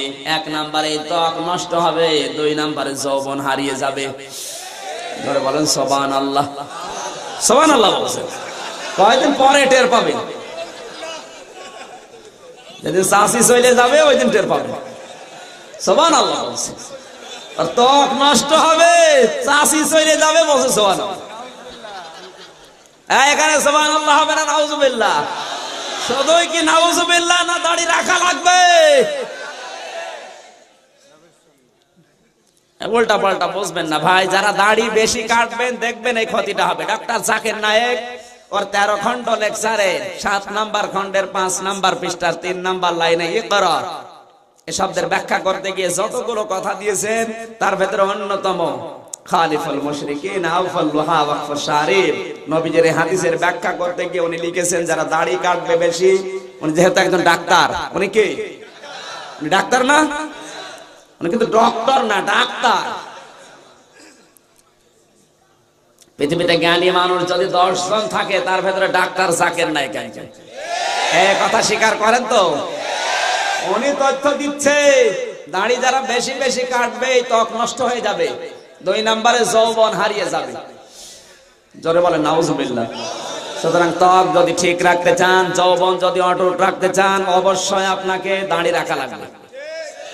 সর্বোপরি নবীজির নির্দেশ, উম্মত হিসাবে অবশ্যই এটা আমল করা দরকার। এখন করবেন না করবেন আপনার ব্যাপার। কথা বলছেন না কেন? মুসল্লি বলছে হুজুর হাজার হাজার মানুষ মুসল্লি আছে কিন্তু দাড়ি নেই, কিন্তু একটা ইমামকেও আপনি পাবেন না যে দাড়ি প্রতিদিন কাটে। আছে? বলেন না কেন? কেন বললাম এই কথাটা? দাড়ি কেটে একজন ইমাম সাহেবের আশ্বাইতে নামাজ পড়াবে, আপনি ইমাম হিসাবে মানতে চান না। দাড়ি কেটে যদি একটা মসজিদের ইমামতি করা না যায়, দাড়ি কেটে বিশ্ব ওলি হওয়া যায়। সুতরাং 8 রশির যিনি বসে আছেন হাদিস অনুযায়ী উনি 1 কাতারে নেই, উনি আছে 72 কাতারে। ভুল প্রমাণ করেন আপনি? হযরত আব্দুল্লাহ ইবনে মাসউদ রাদিয়াল্লাহু তাআলা আনহু নবীজির ইন্তেকালের 40 দিন পর সিরিয়াতে তিনি বেড়াতে গেলেন, যে দেখলেন একটা মসজিদে জোরে জোরে আওয়াজ করে আল্লাহর নাম উচ্চারণ করছে, প্রকম্পিত হয়ে যাচ্ছে এলাকা। তিনি নামাজ আদায় শেষ করে ডাক দিয়ে বললেন, তোমরা কি আমাকে চেনো? লোকজন সবাই তাকিয়েছে, লোকটাকে আমাকে চেনো, তার মানে দামি লোক হবে। সবাই যখন তাকিয়েছে তিনি বললেন, আমি কিন্তু বিশ্ব নবীর সাহাবী আব্দুল্লাহ ইবনে মাসউদ রাদিয়াল্লাহু তাআলা আনহু। নবীজির সাহাবী এইজন্য সবাই এসে জড়িয়ে ধরেছে। কি বলবেন বলেন? হযরত ইবনে মাসউদ ডাক দিয়ে বলেন, আল্লাহর বান্দারা, নবীর উম্মতরা, নবীজির সাথে আমি জীবনটা কাটিয়ে দিলাম। নবীজি ইন্তেকাল করেছে মাত্র 40 দিন আগে, এখনো তার কবরের মাটি শুকিয়ে যায়নি। এর ভেতরেই তোমরা ইসলামে নতুন বেদাত চালু করে ফেলেছো। আমি নবীজির সাথে যতদিন ছিলাম এবার চিল্লিয়ে উল্টা পাল্টা করে আমি আল্লাহকে ডাকতে দেখি নাই। কোরআনে কারীম আল্লাহ নিজে জানিয়েছেন, আযকুর রাব্বাকা ফি নাফসিকা তাদাররুআন ওয়া খিফাতান ওয়া দুনাল জাহরি মিনাল কাওলি বিল গুদুবি ওয়াল আসাল ইলা আখিরি আয়াত। সূরা আরাফ 9 নম্বর পারা 15 নম্বর পৃষ্ঠা 14 নম্বর লাইনে আয়াতটি আছে। আল্লাহ পাক বলেন, হে নবী, আপনার রবকে আপনি স্মরণ করুন মনে মনে, ভীতি সহকারে, কান্না জড়িত অবস্থায়। সুবহানাল্লাহ বলতে পারেন নাই? এখানে শব্দগুলো একটু লক্ষ্য করেন। তাদাররুআন ওয়া খিফাতান, ভীতি সহকারে আস্তে আস্তে কান্না জড়িত কণ্ঠে আল্লাহকে ডাকবেন। সিল করে ডাকতে হবে। কোথায় পেয়েছেন আপনি? এখন যদি বলেন এটা আমি পেয়েছি আমার মুরব্বির জীবনে, আপনার মুরব্বি কি নবী ছিল, সাহাবী ছিল? ও শরীয়তের দলিল হতে পারে? সুতরাং এই কাজে যারা আছেন, আমার ইমান থেকে আমি কথা বলছি, আপনি কিন্তু 1 কাতারে নেই। আপনি যাই করেন, আপনি আছেন 72 কাতারে। এরপরেও যদি কেউ উল্টা পাল্টা মনে করেন, আমার কিচ্ছু করার নেই, হাদিস এসে গেল বললাম। কথা বলছেন না কেন? না, হাদিস বাদ দিয়ে দেব। চিন্তা ভাবনা করে মরবেন। আপনি কি 1 কাতারে আছেন নাকি 72 কাতারে আছেন? 1 কাতার। আল্লাহ আমাদেরকে হাদিসটা আমল করার তৌফিক দিন। জোরে বলেন আমিন। আজকের তেলাওয়াত কি আয়াত সূরা নাহাল। কি বললাম? নাহাল মানে কি? মৌমাছি। জোরে বলেন। মৌমাছি সূরার নাম আল্লাহ দিলেন কেন, এটা আগে জানতে হবে। কান লাগা। যে সূরা থেকে আলোচনা শুনবেন ওই সূরার নামকরণ, ওই সূরার যে আয়াতটা তেলাওয়াত করেছেন ওটা সত্য হওয়া লাগবে, ওটার অর্থ বলা লাগবে, ওটার শানে নজরুল বলা লাগবে, ওটার ব্যাখ্যা করা লাগবে, আর ওই আয়াত থেকে বাস্তব যে শিক্ষা ওটা নিয়ে বাড়ি যাওয়া লাগবে। এই পাঁচটা বিষয় নিয়ে যেতে রাজি আছেন না নেই? বলেন। নাহাল কেন দিলেন আল্লাহ?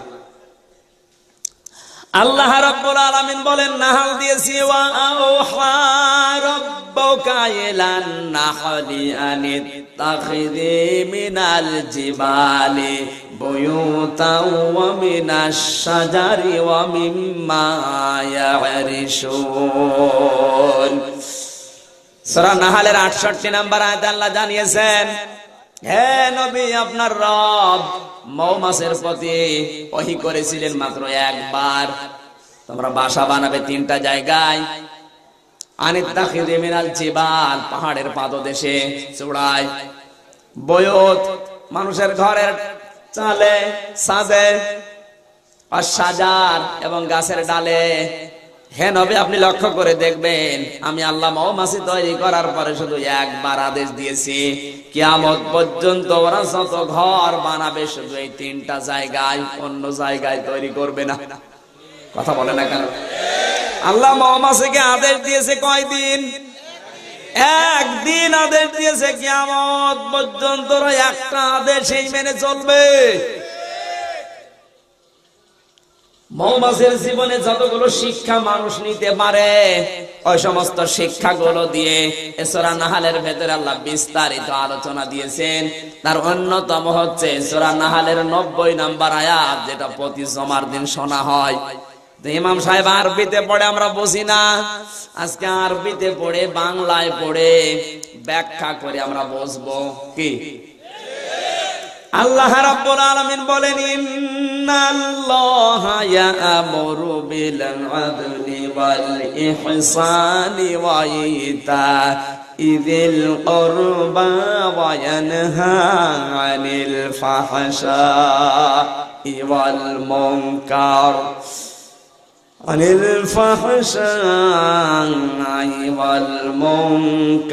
والبغي يعظكم لعلكم تذكرون إن الله অবশ্যই আমি আল্লাহ ইয়া'মুরু আদেশ করছে।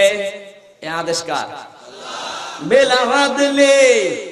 পৃথিবীতে শুধু মুসলমানদেরকে আল্লাহ এখানে বলেন নাই, দুনিয়ায় যত মানুষ আছে তাদেরকে আমি আদেশ করলাম বিল আদলি, ন্যায় বিচার করবা।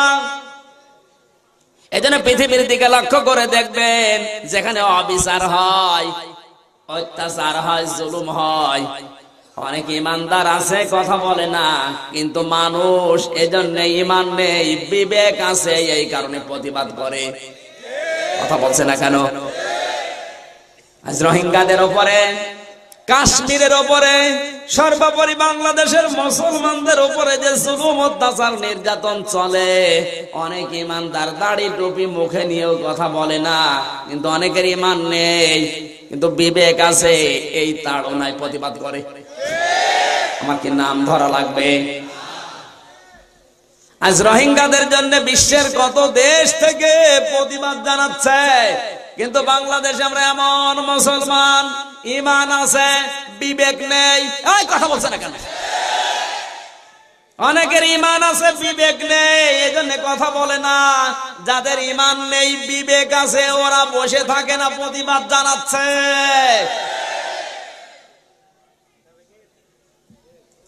আল্লাহ পাক বলেন, পৃথিবীর সব মানুষকে আদেশ করলাম ন্যায় বিচার করবা, ওয়াল ইহসান, সৎ আচরণ করবা, ওয়া ইতা'যিল কুরবা, আর নিকট আত্মীয় স্বজনকে দান করবা। কে বলছে? এই তিনটা কাজ আমি তোমাদের আদেশ করলাম, পক্ষান্তরে আরো তিনটা কাজ তোমাদেরকে নিষেধ করলাম। ওয়ায়ানহা আনিল ফাহশা, এক নম্বরে কোনো অশ্লীল কাজে তোমরা যাবে না।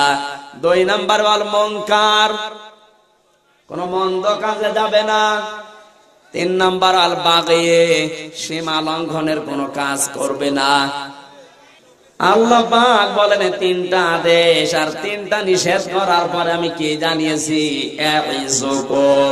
এতক্ষণ যে ওয়াজ গুলো করলাম, এ ওয়াজ কার? আরো জোরে বলতে হবে, কার? ওয়াজ করেন কে? ওয়াজ কে আমির হামজা করে? ওয়াজ মাওলানা মুশতাক করেছে? ওয়াজ করেছে কে? আল্লাহ বলেন ওয়াজ করি আমি।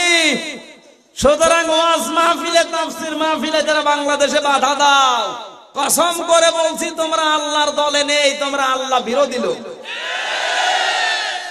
লাআল্লাকুম তাযাক্কারুন। আমার এই ওয়াজগুলো যদি আমার বান্দারা শোনে, মেনে নেয়, তাদের উপকার হবে। এবার আল্লাহর ওয়াজগুলো দেখে একটু ব্যাখ্যা করে আমাদের জীবনে মিলাই। কি রাগ হচ্ছে? এক নম্বরে তোমাদেরকে আমি ন্যায় বিচার করার আদেশ দিলাম। কি বিচার? এখানে আদল শব্দটা আল্লাহ দিয়েছেন আইন দাল্লাম মা মানাল আদাল লগাতান শারহান। আদল শব্দের ব্যাখ্যায় যতগুলো অর্থ পেয়েছি, আদল প্রধানত তিন প্রকার। কয় প্রকার? এক নম্বরে আদল হবে আমার আল্লাহর সাথে, দুই নম্বরে আদল হবে সৃষ্টি জগতের সাথে, তিন নম্বরে আদল হবে এই পৃথিবীর গাছপালা, পশু পাখি যারা আছে এদের সাথে। আল্লাহর সাথে আদলকে কোরআনে কারীম জানিয়েছে পৃথিবীতে আসার আগে আমার আল্লাহ আমাদের কাছে একটা প্রশ্ন রেখেছিলেন, আলাস্তু বিরাব্বিকুম। কথা বলেন না কেন?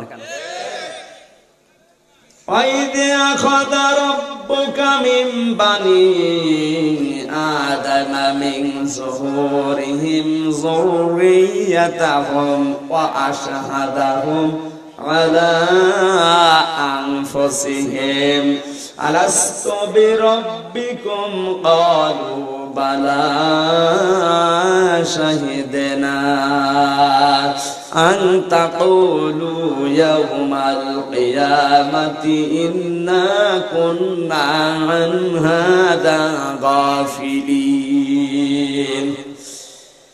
সূরা আরাফ 9 নম্বর পারা 12 নম্বর পৃষ্ঠা 3 নম্বর লাইনের 172 নম্বর আয়াতে আল্লাহ জানিয়েছেন, স্মরণ করো ওই সময়ের কথা যখন আদম নবীর পৃষ্ঠদেশ থেকে আমি আল্লাহ তার সন্তানগুলোকে বের করে নিলাম আর আমার নিজের সম্পর্কে প্রশ্ন ছুড়ে দিলাম, আলাস্তু বিরাব্বিকুম, আমি কি তোমাদের রব না? ক্বালু বালা, সবাই এক বাক্যে জানিয়েছে অবশ্যই আপনি আমাদের রব। এখানে শিক্ষণীয় বিষয় একটা, আমরা কিন্তু ক্বালু নাআম এই শব্দটা বলতে পারতাম। নাআম মানে হা, বালা মানে হা। মুফাসসিরিন ইকরাম লিখেছেন নাআম মানে নরমালে হা, আর বালা মানে অবশ্যই আপনি আমাদের রব। আমরা যেমন তেমন ভাবে নরমালে বলি নাই, আমরা গুরুত্ব দিয়ে জরুরি ভাবে অ্যাকশন নিয়ে জানিয়েছি অবশ্যই আপনি আমাদের রব। আল্লাহ সঙ্গে সঙ্গে জানিয়েছেন শাহিদ না, আমি শুধু একা না, আমার যত ফেরেশতা এখানে ছিল সবাই কিন্তু সাক্ষী আছে। আন তাকুলু ইয়াউমাল কিয়ামাতি ইন্না কুন্না আন হাদা গাফিলিন। হে আমার বান্দা বান্দিরা, যারা স্বীকার করলে আমি তোমাদের রব, দুনিয়ায় যাবার পরে যেন ভুলে যেও না, কিয়ামতের দিন আমি আবার এই সম্পর্কে তোমাদেরকে প্রশ্ন করব। তখন যে বলবা যে আমরা জানতাম না, এই জন্য আগে জানিয়ে দিলাম। তাহলে আল্লাহর সাথে আদল ন্যায় বিচার হবে তখন, আমার আল্লাহকে রব মেনে নেওয়া হবে তখন। মুসলমান ভাইরা, আল্লাহকে আমরা এখন রব বলে শুধু মুখেই মেনেছি, বাস্তব জীবনে আল্লাহ আমাদের রব আছে? বলেন। রবের যতগুলো অর্থ হয় তার প্রধানত 5টা। তার 1 নম্বরে রব মানে আইনদাতা, 2 নম্বরে রব মানে রিজিক দাতা, 3 নম্বরে রব মানে প্রতিপালক, 4 নম্বরে রব মানে উকিল, 5 নম্বরে রব মানে অভিভাবক। এই 5টা বিষয় যার জীবনে নেই, ওই লোকটা আল্লাহর সাথে আদল করতে পারে না, ও ধরা খাবে। কথা বলছে না কেন? এবার নিজের সাথে আপনি মিলান। 500 আয়াত আছে কোরআনে কারিমের, যেগুলো শরীয়তের বিধান, ওগুলো না মানলে আমার আল্লাহর সাথে আদল ন্যায় বিচার হয় না। ওগুলো নিয়ে আমাদের কোনো মাথা ব্যথা নেই, আমাদের কোনো কর্মসূচি নেই, কোনো চিন্তা ভাবনা নেই। আমাদের চিন্তা ভাবনা ওইগুলো নিয়ে যেগুলো সিলেবাসে নেই। কথা বলেন না কেন? আপনি মেসাজ করেছেন না করেন নাই, মরণের পর আল্লাহ জিজ্ঞাসা করবে না। আপনি কয় গলি টুপি মাথায় দিয়েছেন, আল্লাহ কিন্তু ওইটা মরণের পরে জিজ্ঞাসা করবে না। আপনি আল্লাহু আকবার বলে হাত তোলার পরে কোন জায়গায় হাত বেঁধেছেন আল্লাহ একটাও প্রশ্ন করবে না। আপনি জোরে আমিন বলেছেন না আস্তে আমিন বলেছেন আল্লাহ জিজ্ঞাসা করবে না। আপনি মোনাজাত করেছিলেন না করেন না আমার আল্লাহ বলবে না। আল্লাহ পাক বলেন আমি কি বলবো জানো, ওয়া ইন্নাহু লাযিকরুল লাকা ওয়া লিকাওমিকা ওয়া সাওফা তুসআলুন। সূরা যুখরুফ 25 নম্বর পারা 11 নম্বর পৃষ্ঠা 9 নম্বর লাইনে 4 নম্বর রুকুর 44 নম্বর আয়াতে আল্লাহ জানিয়েছেন, হে নবী আপনাকে আর আপনার উম্মত বলে যারা এখানে দাবি করছে তাদেরকে কিয়ামতের দিন আমি জিজ্ঞাসা করব যে আমার কোরআনের আইন মানা হয়েছে কিনা। সুবহানাল্লাহ বলতে পারেন নাই? রাজশাহীর হাজার হাজার মানুষেরা নিজের সাথে মিলান, যেটা সিলেবাসে আছে ওটা একটাও নেই, যেটা সম্পর্কে প্রশ্ন নেই ওই নিয়ে তুমি মাথা খারাপ করো। কাবা শরীফে নামাজে দাঁড়িয়েছি, আল্লাহু আকবার বলে হাত বাঁধলাম আমি নাভির উপরে, পাশে দাঁড়িয়েছে আফ্রিকার এক কালো ভাই, উনি হাত তোলার পরে হাত ছেড়ে দিয়েছে। কেউ বাঁধে বুকে, কেউ নাভিতে, কেউ ছেড়ে দিচ্ছে, কোনো অসুবিধা নেই। এগুলো নিয়ে মারামারি গন্ডগোল ওখানে হয় না। ওদেশে ফরজ আর ওয়াজিব যদি ঠিক থাকে তাকে আর প্রশ্নও করে না।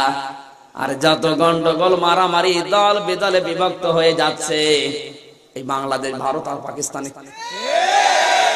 এদেশে কেউ আহলে হাদিস, কেউ আহলে কোরআন, কথা বলছেন এখানে, কেউ হানাফি, কেউ হাম্বলি, কেউ মালিকি, কেউ রহমতুল্লাহ, কত রকমের দল বের হচ্ছে। আল্লাহর সাথে আদল হচ্ছে কিনা এটা ভেবে চিন্তে দেখবেন। আল্লাহ রাব্বুল আলামিন বলেন, ইন্নাল্লাযী ফারাদা আলাইকাল কুরআন লারাদ্দুকা ইলা মাআদ। জোরে বলেন আল্লাহু আকবার। সূরা কসস 20 নম্বর পারা 15 নম্বর পৃষ্ঠার প্রথম নম্বর লাইনে শেষ নম্বর উপর 85 নম্বর আয়াতের প্রথম অংশে আছে আল্লাহ পাক বলেন, হে পৃথিবীর মানুষেরা কোরআনের আইন মানা ফরজ। বলেন এটা থাকলে কি হয়? মদিনার দিকে তাকান, 70% কোরআনের আয়াত ওরা মানে, এজন্য ওদের যে শান্তির ফুলধারা বয়ে যাচ্ছে, শুধু চোখে দেখলে দেখতেই মনে চায়, আর দেশের দিকে তাকালে শুধু আফসোস হয়। আমি মসজিদে নববী থেকে আসরের নামাজ পড়ে বের হলাম, দেখি একটা মোবাইল পড়ে আছে, তাও যেমন তেমন মোবাইল না, আইফোন। কাছে যেয়ে দেখি একজনকে বললাম, ভাই কেমন দাম? বলছে 1,80,000 টাকা। 1,80,000 টাকার মোবাইল পড়ে আছে, কেউ তাকাচ্ছেও না। এদেশে 80 পয়সা থাকবে? পায়খানা পর্যন্ত থাকে না। কথা বলুন। মাঝে মাঝে দৃষ্টান্ত দেওয়ার জন্য বিশ্ববিদ্যালয় আমার এক বন্ধুর কথা বলি, একটু দুষ্টু ছিল। ঢাকায় যাচ্ছে নরমাল কোচে চড়ে, হঠাৎ পেটে গন্ডগোল, ডাক দিয়ে বলে, ড্রাইভার সাহেব গাড়ি থামান, আমি নেমে যাব। ড্রাইভার বলেন, না এ গাড়ি থামবে না, তোমার যদি বেশি অসুবিধা হয় তো পেছনে বসে বসে আল্লাহ আল্লাহ করো। চিন্তা করছে পেটে আমার গন্ডগোলে কি আল্লাহ আল্লাহ থামে? পেছনে যে দেখে কয়েকটা সিট খালি পড়ে আছে, ওই যে পলিথিন থাকে বমি করার জন্য কয়েকটা নিয়েছে, পেছনে বসে বসে ওই কাজ করেছে। পলিথিনের মুখ টাইট করে বেঁধেছে, 3-4 পল্ল দিয়েছে। চিন্তা করছে আমার বদনাম হবে, পকেট থেকে একটা সাদা রুমাল বের করে 4 কোনা করে বেঁধেছে ইটের মতো। চিন্তা করে আমি রাখবো না, পেছনের জ্বালানা খুলে পেছনে দিয়েছি ফেলে। পেছনে আসছিল মোটরসাইকেল আলা। মোটরসাইকেল আলা চিন্তা করছে বাস থেকে থপ করে পড়লো কি। রুমাল যখন নতুন, ভেতরের জিনিসও নতুনই হবে। ভেতরের জিনিস কি নতুন? বন্ধু বলে, আমি তাকিয়ে দেখি পেছনের এই লোকটা মোটরসাইকেল থেকে নেমে তাড়াতাড়ি তুলে নিল। ও বাড়ি যেয়ে টের পাবে কোন নতুন জিনিস। এজন্য বলছে এদেশে যে কাজে আমরা ডিজিটাল হচ্ছি, কোরআনের আয়াত না নিয়ে এদেশে পায়খানাও নিরাপদে নেই, তার বাস্তব প্রমাণ আমারটা।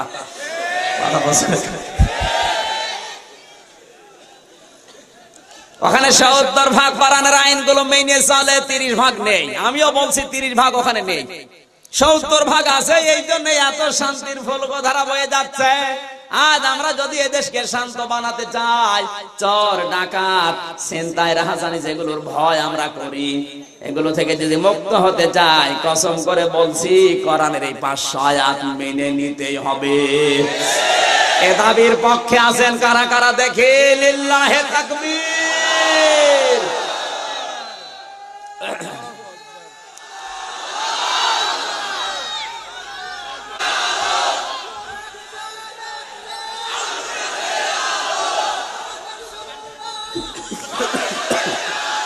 কান লাগে কিচ্ছু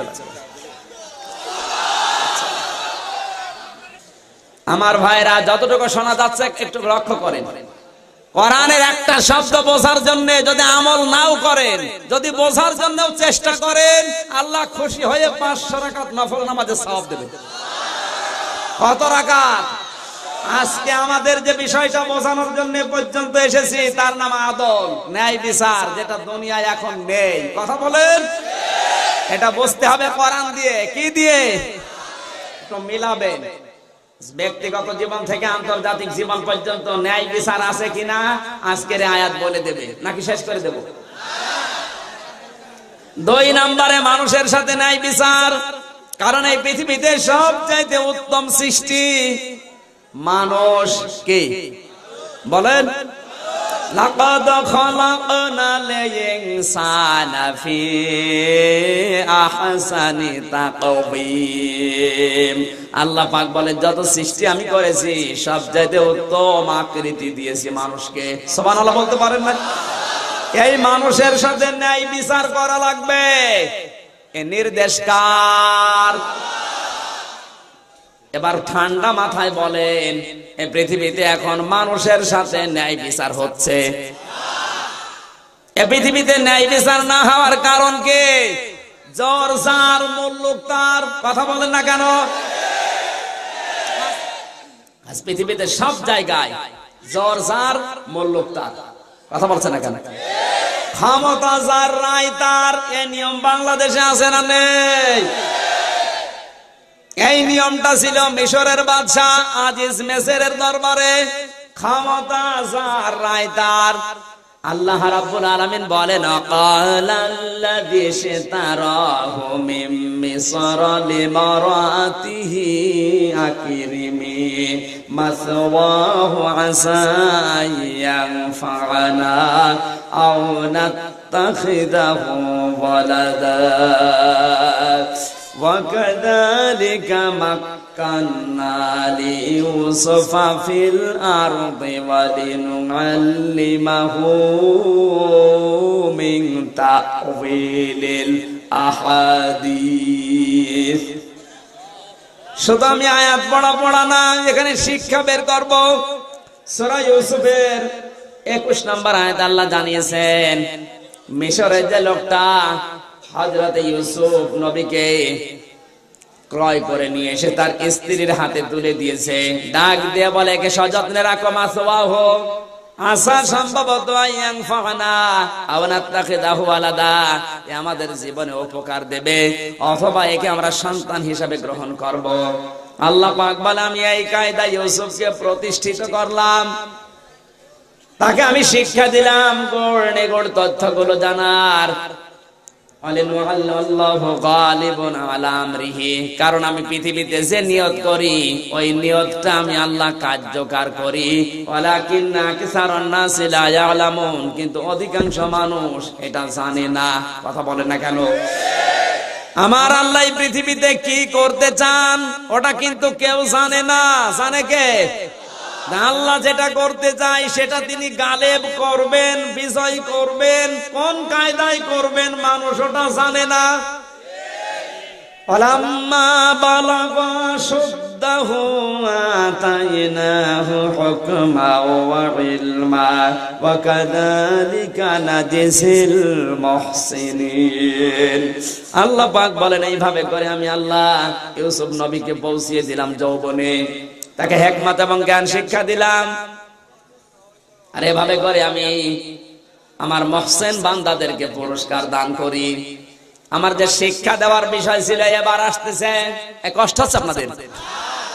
আল্লাহ পাক বলেন রাওয়াদাতুহুল্লাতী হুয়া ফি বাইতিহা আন নাফসিহি ওয়া গাল্লাকাতিল আবওয়াবা ওয়া ক্বালাত হাইতা লাক। সূরা ইউসুফের 23 নম্বর আয়াত আল্লাহ জানিয়েছেন, বাদশাহ নিজের রাষ্ট্রীয় কাজে একদিন বাইরে গেছে। ইউসুফ নবী যেহেতু যৌবনে পদার্পণ করেছে, বাদশার স্ত্রী জুলাইখা একদিন ডাক দিয়ে বলে, ইউসুফ এদিকে আসো। অকালাত হাই তালাক। বাদশার স্ত্রীর হুকুম, গোলাম হিসাবে না মানলে চাকরি থাকবে। বাধ্য হয়ে গেছে। একতলা দুইতলা করে 10 তলা বিল্ডিং এর উপরে প্রতিটি দরজা আটকে দিয়েছে, তালা লাগিয়েছে। 10 তলা বিল্ডিং এর উপরে তাকিয়ে দেখে যে বিল্ডিংটা সাজিয়েছে যৌন উন্মাদনামূলক ছবিগুলো দিয়ে আট করা। আজ বাংলাদেশের বিভিন্ন ঘর এরকম নায়ক নায়িকা অর্ধ উলঙ্গ উলঙ্গ ছবি দিয়ে আট করে রাখে। কথা বলেন না কেন? অনেকের রিকশার পেছনে শাবনূর আর মান্না আটকে রেখেছে, এমন নাটক। তার মানেও জান যায় যায় অবস্থা। জিজ্ঞাসা করবেন, ভাই রিকশার পেছনে নায়ক নায়িকা কেন? রিকশায় ভাড়া বেশি হবে। কথা বলছে না কেন? আজ যে সমস্ত পোস্টার গুলো বিভিন্ন জায়গায় টাঙিয়েছে, রাজশাহীতে, আমার এই স্যার যদি ওনার ছোট্ট মেয়েকে নিয়ে রাজশাহী বাজারে যায় আর মেয়ে যদি বলে আব্বা ওইটা কি, স্যারের মরে যাওয়া ছাড়া উপায় আছে? বলেন।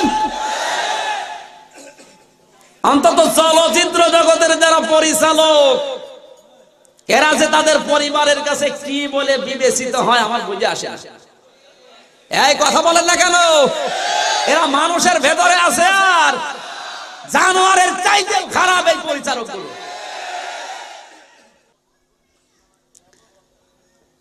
ধ্বংস হয়ে গেল আজ আমাদের জীবনটা। এই অশ্লীল ছবিগুলো যেভাবে আগ্রাসন চালাচ্ছে, আগামী 10 বছরের ভেতরে চরিত্রবান যুবক যুবতী খুঁজে পাওয়া দুষ্কার হয়ে যাবে। এখনো পর্যন্ত শক্ত হাতে যদি মোকাবেলা করতে না পারেন, বিশ্বাস করেন অনার্স মাস্টার্স করে এসে আপনার এই সন্তান মদের বোতল দিয়ে আপনার ফলে ভাঙবে। আপনার মেয়ে যার সন্তান পেটে নিয়ে ঘুরবে, কিছু বলতেও পারবেন না। সে সময় চলে আসতেছে এই সমস্ত পোস্টারের কারণে। চলচ্চিত্র ভালো, সাজাতে হবে ইসলাম দিয়ে। আর সংস্কৃতিটা হাতে নিয়েছে রাম বাম নাস্তিক মোরতাদ আর আল্লাহ বিরোধী মানুষগুলো। বাংলাদেশের একটা চ্যানেলও মুসলমানের হাতে নেই। যেগুলোর দায়িত্বে আছে তাকান, অধিকাংশ গুলো রাম বাম নাস্তিক আর মোরতাদ। একটার ঈমান আছে? কথা বলুন। তোরা ইসলাম চালাবে। আজ বাংলা ভিশনে আর টিভিতে, মোহনা টিভিতে যেতাম, আধা ঘন্টা কথা বলা হয়, যে কথাগুলো জাতিকে জানাতে চাই দিতে চাই না। কাট সাট করে 10 মিনিট দেয় আর 15 মিনিট অ্যাডভার্টাইজ, মানে আসল কথাগুলো সব বাদ। এই বিষয়টা যদি আজ আমরা মুসলমানরা হাতে নিতে পারতাম, এজন্য মুসলমানের ছেলে হোক মেয়ে হোক, আল্লাহ ভীতি অর্জন করার পাশাপাশি ইন্টারনেট, ফেসবুক, কম্পিউটার, ইউটিউব, টিউবম্যাট, পত্রিকা, মিডিয়া, প্রযুক্তি এগুলো চালানো শেখা ফরজ, ফরজ এবং ফরজ। ওয়া'iদ্দু লাহুম মাসতাতা'তুম মিন কুওয়াতি ওয়া মির রিবাতিল খাইল তুরহিবুনা বিহি আদুব্বাল্লাহি ওয়া আদুব্বাকুম। সূরা আনফাল 10 নম্বর পারা 3 নম্বর পৃষ্ঠা 13 নম্বর লাইনে 60 নম্বর আয়াত। আল্লাহ বলেন, হে মুসলমানেরা, ইসলাম ধ্বংস করার জন্য ওরা যেটা হাতে নিয়েছে ওইটা হাতে নিয়ে উল্টিয়ে ওদের বিপক্ষে ইসলাম প্রচারে কাজে লাগা। এজন্য ছেলে মেয়ে অবশ্যই কোরআন শিক্ষা দেবেন। আল্লাহ ভীতি অর্জন করার পাশাপাশি ওকে কম্পিউটার ইঞ্জিনিয়ার বানান। যারা শিক্ষিত আছেন চরিত্রগুলো আজ আমাদের সংশোধন করা সবচাইতে বেশি জরুরি। ফেসবুক, ইন্টারনেট, পত্রিকা খোলা যায় না, এগুলো সত্য কি মিথ্যা যাচাই করলে ধরা পড়ে যাচ্ছে। কথা বলছেন না কেন? আমি যেটা বোঝাতে চাচ্ছিলাম, এই আর্ট করা এই ছবিগুলো বাদ দেওয়া লাগবে। চলচ্চিত্র জগতে যারা আছেন, অন্তত মুসলমান যদি জন্ম দিয়ে থাকে, নিয়মটা পাল্টান। আপনি চলচ্চিত্র প্রকাশ করেন, কোনো অসুবিধা নেই, শিক্ষা দেওয়ার জন্য। যৌতুক নিলে কি হয় ওটা তুলে ধরেন।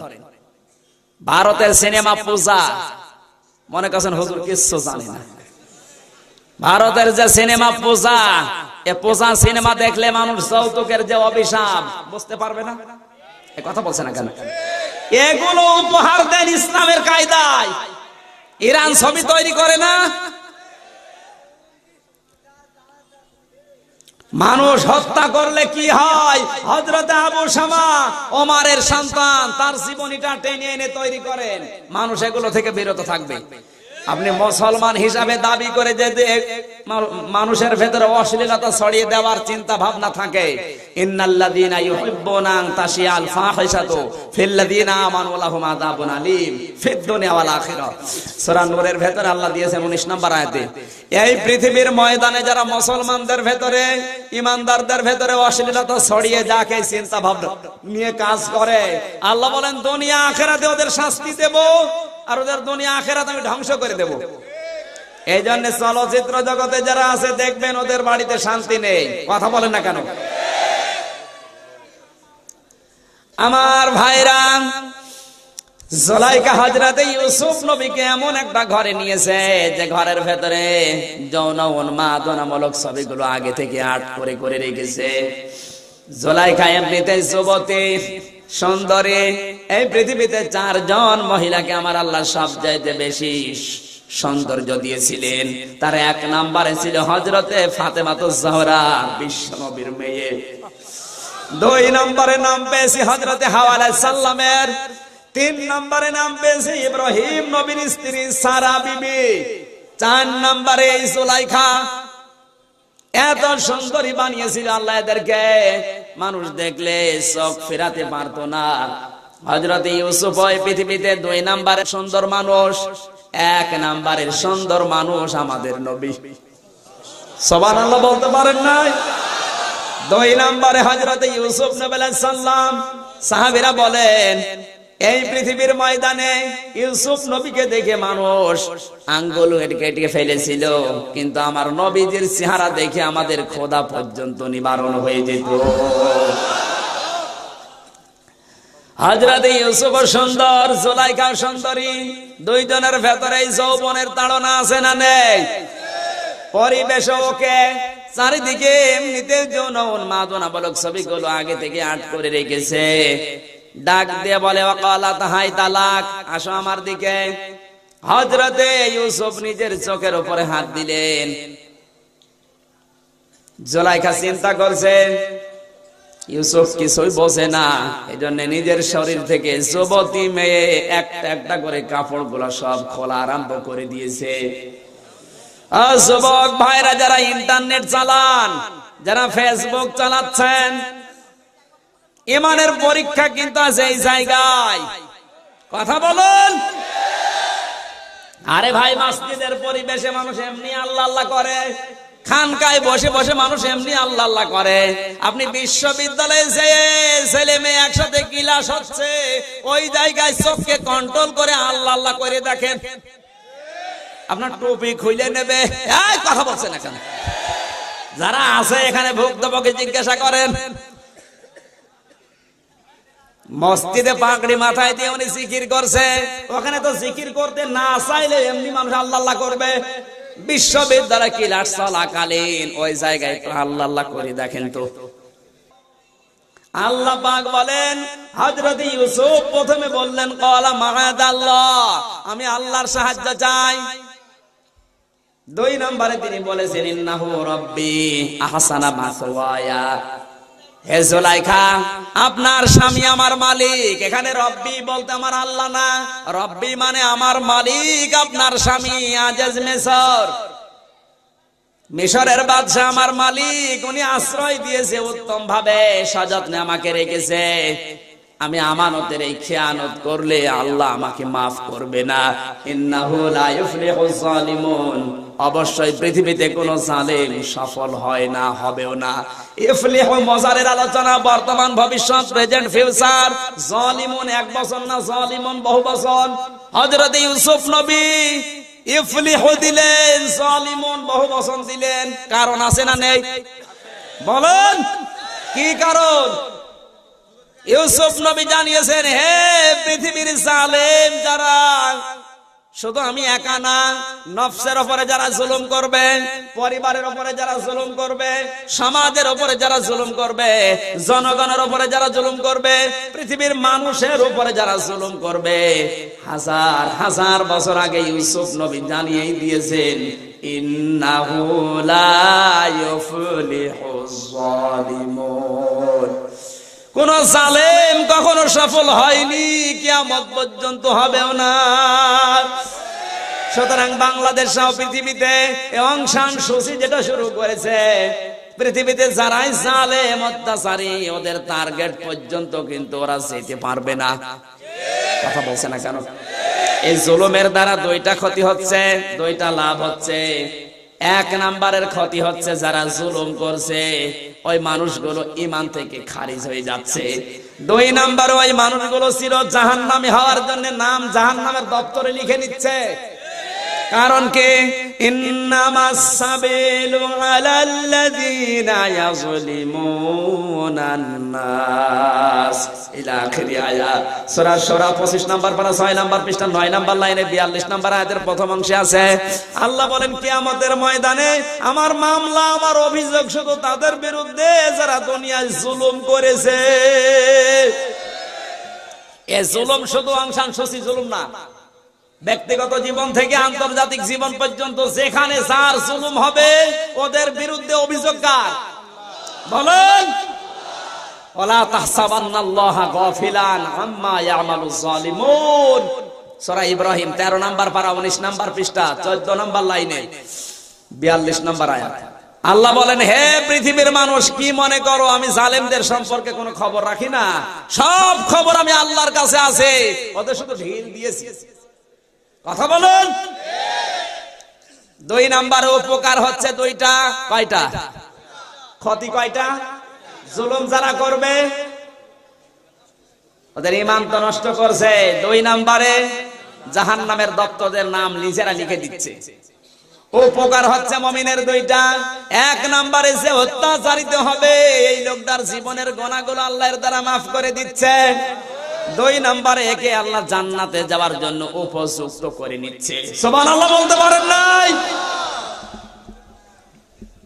আমি আর নিচে নামতে পারলাম না। কোন জালেম সফল হয়নি, হবে না, এইটার নাম মোজারে। এবার কান লাগান। ইউসুফ নবী কেন তিনি জেনা না করে ফিরে আসলেন? আল্লাহ পাক বলেন, লাউলার রাবরহানা রব্বি, আমি আল্লাহ যদি ইউসুফকে দলিল প্রমাণ না দেখাতাম ইউসুফও ধ্বংস হয়ে যেত। কথা বলছে না কেন? এই জন্য যুবক যারা আছে, আজ আমাদের যৌবন ঠিক রাখার জন্য, যৌবনের এই কঠিন পরীক্ষায় শুধু চেষ্টা না, সাহায্য লাগবে কার? আমার আল্লাহ যদি আমাদের সাহায্য না করে, ঈমান ধ্বংস করার জন্য, যৌবন নষ্ট করার জন্য যেভাবে আগ্রাসন চালাচ্ছে পৃথিবীতে, আমরা টিকে থাকতে পারবো না। এখানে তাহাজ্জুদের নামাজ পড়ে হোক, 5 ওয়াক্ত নামাজ পড়ে হোক, আল্লাহর কাছে মোনাজাত করে, রব্বুল আলামিন আমার যৌবন যেন আমি ইউসুফ নবীর মতো টিকিয়ে রাখতে পারি। আল্লাহ রাব্বুল আলামিন বলেন, কি দেখালাম দলিল? এই যে বোরহান, এই শব্দের ব্যাখ্যায় দুইটা অর্থ আছে। কয়টা? কষ্ট হচ্ছে আপনাদের? আল্লাহ রাব্বুল আলামিন বলেন, কি দলিল দেখালাম যার কারণে আমি আল্লাহ তার থেকে তার যে মন মানসিকতা চেঞ্জ করে দিলাম। কাযালিকা লিনাসরিফা আনহুস সুওয়া ওয়াল ফাহশা ইন্নাহু মিন ইবাদিনাল মুখলাসিন। আমি আল্লাহ তার থেকে অশ্লীল কাজগুলো, এই মন্দ অবৈধ কাজগুলো দূরে সরিয়ে দিলাম। দলিল দেখিয়েছিলাম দুইটা। এক নম্বরে তাফসিরে ফি জিলালিল কোরআন আল্লামা সৈয়দী রহমাতুল্লাহ আলাইহি আয়াতের ব্যাখ্যা করতে গিয়ে বোরহান শব্দের ব্যাখ্যায় দুইটা অর্থ দিয়েছেন। এক নম্বরে ইউসুফ নবীর সামনে হযরতে জিবরাইল জান্নাতের একটা কাগজ নিয়ে এসে সামনে ধরেছে, ইউসুফ আমি আল্লাহ বলছি তুমি কিন্তু জিনা করতে পারো না। দুই নম্বরে হযরতে ইয়াকুব নবী ইউসুফ নবীর বাবা ঘরের ভেতরে এসে সামনে দাঁড়িয়ে বলছে, ইউসুফ আমি তোমার বাবা বলছি তুমি কিন্তু জিনা করতে পারো না। এই দুইটা দলিল তিনি দেখেছিলেন। সঙ্গে সঙ্গে যৌবনের তাড়না ছিল, কিন্তু আমার বাবার সামনে এই কাজটা করবে বলেন। আমার আল্লাহ জান্নাতের চিঠি দেখাচ্ছেন সরাসরি, এর নাম দলিল। এগুলো দেখার পরে তিনি দৌড় দিলেন, সাহায্য চেয়ে দৌড় দিলেন। আমার আল্লাহ বলেন পরিবেশ সব ছিল ওকে, এরপরও যেহেতু দলিলটা দেখার পরে দৌড় দেওয়ার চিন্তা নিয়েছে, হে জিবরাইল সামনে যতগুলো পথ আছে উন্মুক্ত করে দাও। ইউসুফ নবী শুধু দৌড় দিতে দেরি, যতগুলো তালা আছে খুলতে যেন দেরি না হয়। সুবহানাল্লাহ বলতে পারেন না? জুলাইখা চিন্তা করে হুজুর ধরতে পারলাম না, পেছন দিয়ে জামা টেনে ধরেছে, জামা গেছে ছিঁড়ে।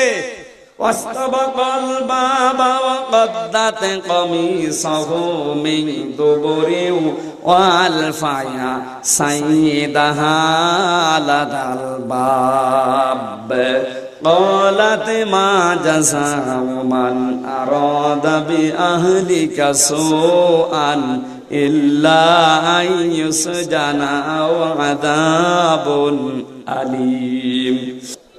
ধরতে তো পারেই না, জামা যখন ছিঁড়ে গেছেন, জামা যখন ছিঁড়ে গেছেন, পেছনে যেতে যেতে দেখেন বাদশা সামনে দাঁড়িয়ে শেষ গেটে। হযরতে ইউসুফের জামা ছেঁড়া, জুলাইখা উলঙ্গ, তার হাতে এখনো জামার ছেঁড়া অংশটা আছে। ডাক দিয়ে বলে, ইউসুফ তোমার কি অবস্থা? ইউসুফ নবী বলতে যাবে, সঙ্গে সঙ্গে জুলাইখা বলেন, ক্বালাত মা জাযাউ মান আরাদা বিআহলিকা, আপনি বাড়ি নেই, এই সুযোগে আপনার এই গোলাম আমার বেডরুম পর্যন্ত এসে আমার এই অবস্থা করেছে, হয় একে জেলখানায় দেবেন অথবা চরম শাস্তি দেবেন। হযরত ইউসুফ বললেন, ক্বালা হিয়া রাওয়াদাতনি আন নাফসি ওয়া শাহিদা শাহিদুম মিন আহলিহা ইন কানা কমিসুহু কুদ্দা মিন কুবুলিন ফাসাদাকাত ওয়া হুয়া মিনাল কাযিবিন। হযরত ইউসুফের দিকে তাকিয়ে বাদশা বলে, ইউসুফ ভালো মানুষ মনে করতাম, তুমি এই কাজে লিপ্ত হলে কোন কারণে? সারা দুনিয়া তোমাকে ভালো বলে জানে, আর তুমি জিনাকার, তুমি ধর্ষক। ইউসুফ নবী বলেন, না, এ দোষ আমার না, দোষ আপনার স্ত্রীর, আমাকেই ফসলিয়েছে। ইউসুফ বলে, আমার দোষ না। জুলাইখা বলে, আমারও দোষ না। পরিবার থেকে ছোট্ট একটা ছেলে দোলনায় দোল খাচ্ছিল, ওই ছেলেটা দোলনা থেকে জবাব দিচ্ছে, বাদশা সাক্ষী আমি দেব, যদি পুরুষের পেছনের সাইড ছেঁড়া থাকে জামা, তাহলে দোষ হচ্ছে ওই মহিলার। তখনও পর্যন্ত জুলাইখার হাতে ইউসুফের ছেঁড়া জামার অংশ আছে, হাতে নাতে প্রমাণ। কথা বলেছেন না কেন?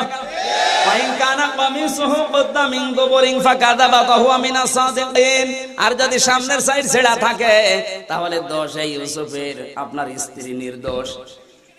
প্রমাণ করার জন্য এই ছোট্ট বালক যে সাক্ষী দিয়েছে, এটা বিরুদ্ধে যাচ্ছে কার? জুলাইখার। জোরে বলেন। তখনও পর্যন্ত হাতের ছেঁড়া জামার অংশ পেছনের সাইডটা আছে, হাতে হাতে প্রমাণ, কিন্তু ক্ষমতা যেন কার হাতে? বাদশার হাতে। ক্ষমতা বাদশার হাতে। এজন্য রায় দিয়ে দিচ্ছে স্ত্রীর মুখের দিকে তাকিয়ে, যেহেতু জানিয়েছে তুমি যদি আমার এই কথা না মানো, ওকে জেলখানায় না দাও, কঠিন শাস্তি না দাও, তোমার ভাত আমি খাবো না।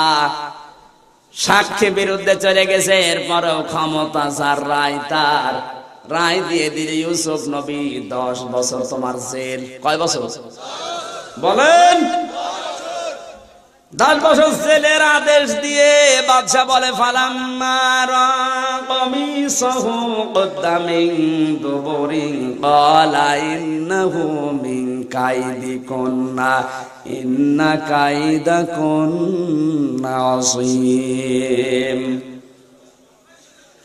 প্রমাণ হওয়ার পরেও তিনি ডাক দিয়ে বললেন, দেখো এই চক্রান্ত কিন্তু মেয়েদের।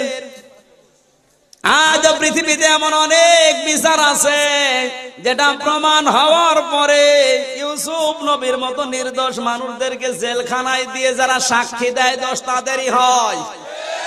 এই কথা বলেন না কেন? যারা বিরোধী হয়েছে দোষ তাদেরই হয়। ইউসুফ নবীর বিরোধী ছিল জুলাইখা, দোষ কিন্তু তারই দিচ্ছে তার স্বামী। কথা বলছে না কেন? ইন্না কাইদাকুন্না আযীম, এটা তোমাদের মেয়েদের চক্রান্ত। কারণ পৃথিবীতে শয়তানের যে চক্রান্ত গুলো আছে ওগুলো দুর্বল, আর মেয়েদের যে চক্রান্ত এটা ভয়ঙ্কর।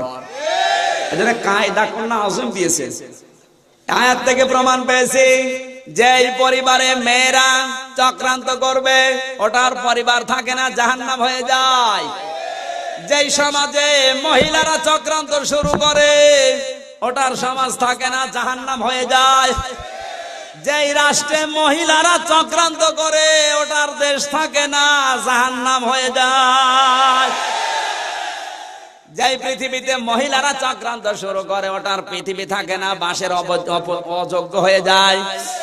আজ পৃথিবীর দিকে তাকালে আমার যেটা মনে হয়, শয়তানের চক্রান্ত আর চলে না। যত চক্রান্ত পরিবার থেকে একেবারে শশী পর্যন্ত সব মহিলাদের।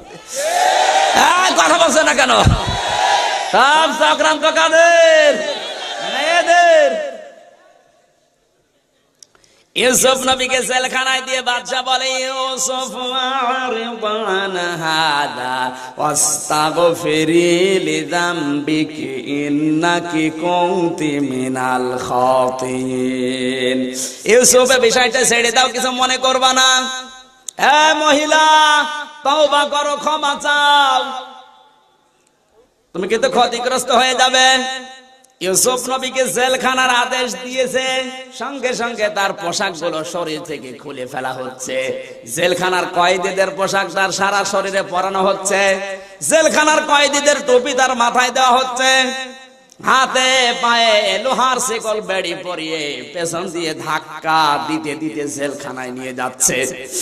হযরত ইউসুফ নবী এবার কেঁদে ফেললেন, ডাক দিয়ে বলে, রব্বুল আলামিন, তুমি জানো আমি ধর্ষক না, তুমি জানো আমি জিনা করিনি, তুমি জানো আমি মানবতা বিরোধী অপরাধী না। এরপরেও ক্ষমতা যার, রায় তার, সব আমার পক্ষে ছিল, কিন্তু ক্ষমতা নেই। এই জন্য যারা ক্ষমতা যার, রায় তার, এই হিসাবে রায় দিয়ে আমারে 10 বছর জেলে দিয়ে দিল। তুমি কি চোখে দেখো না? আমার মনে হয় হাজার হাজার বছর আগে শুধু ইউসুফ নবী কথা বলেছে, দুনিয়ায় এখন আর কেউ বলে না। কথা বলছে না কেন? আজ পৃথিবীতে হাজারো মানুষ এই কথা বলছে, আমি ধর্ষক না, আমি মানবতা বিরোধী অপরাধ করি না, এরপরও আমাকে কেন 7 বছর জেল দেওয়া হয়?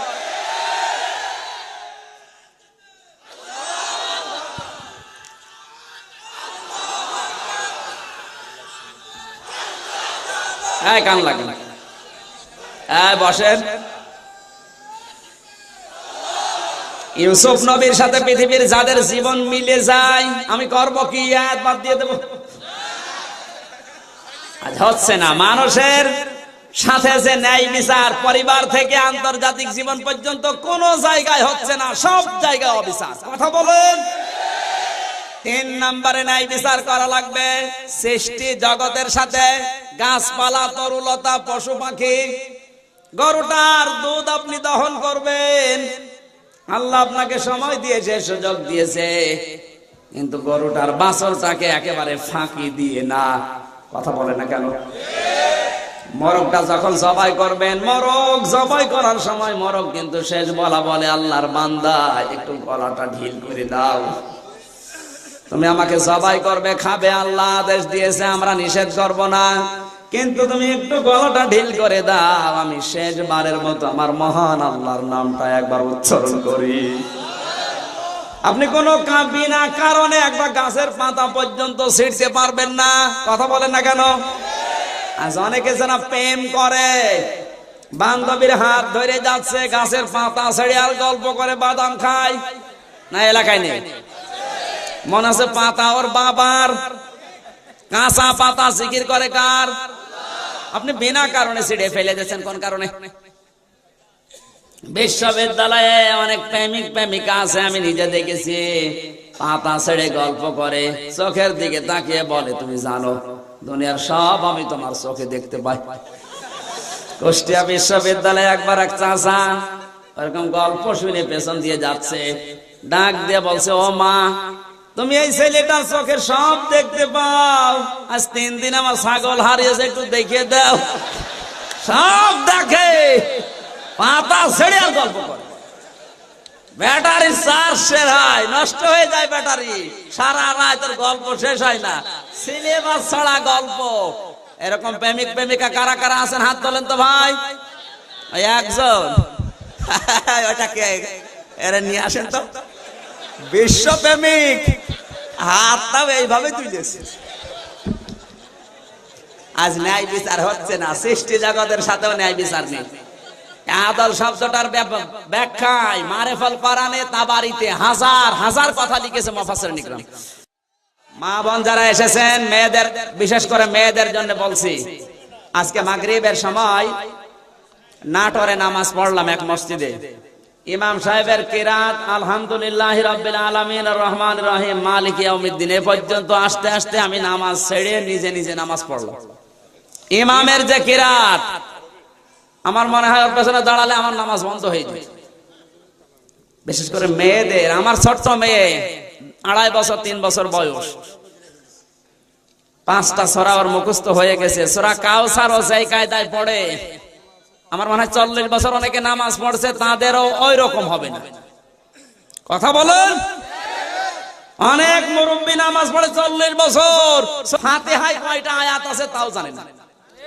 জানেন, নামাজের উপরে গুরুত্ব দিয়ে আমি এই নিজে এই বইটা লিখেছি, এখনো কয়েকটা আছে, 4টা বই চলছে লেখা, ওগুলো কম্পিউটারে আছে। আমি এটা নামাজের উপরে বিশেষ করে একেবারে সব নিয়ম কানুন গুলো নামাজের উপরে দিয়েছি, বাংলায় উচ্চারণ করা আছে, আরবিতে উচ্চারণ করা আছে। মেয়েদের জন্য কাজে লাগবে, আপনার মেয়ের জন্য, মায়ের জন্য, আপনার স্ত্রীর জন্য যাওয়ার সময় নিয়ে যাবেন। ওই যে গাড়ি আছে আমার ড্রাইভারের, স্টেজের পেছনে গাড়ির ড্রাইভার আছে, ওনার কাছ থেকে নিয়ে যাবেন, অনেক উপকার হবে এই বইটাই। মেয়েদের বিশেষ করে, আপনারা তো সময় পান না, মেয়েদের জন্য কিনে নিয়ে যাবেন। আগামী এই আশপাশ এলাকায় কোথায় আছেন জানি না, 12টার পরে কথা বলা ঠিক না, আরো আগে ওঠার দরকার ছিল।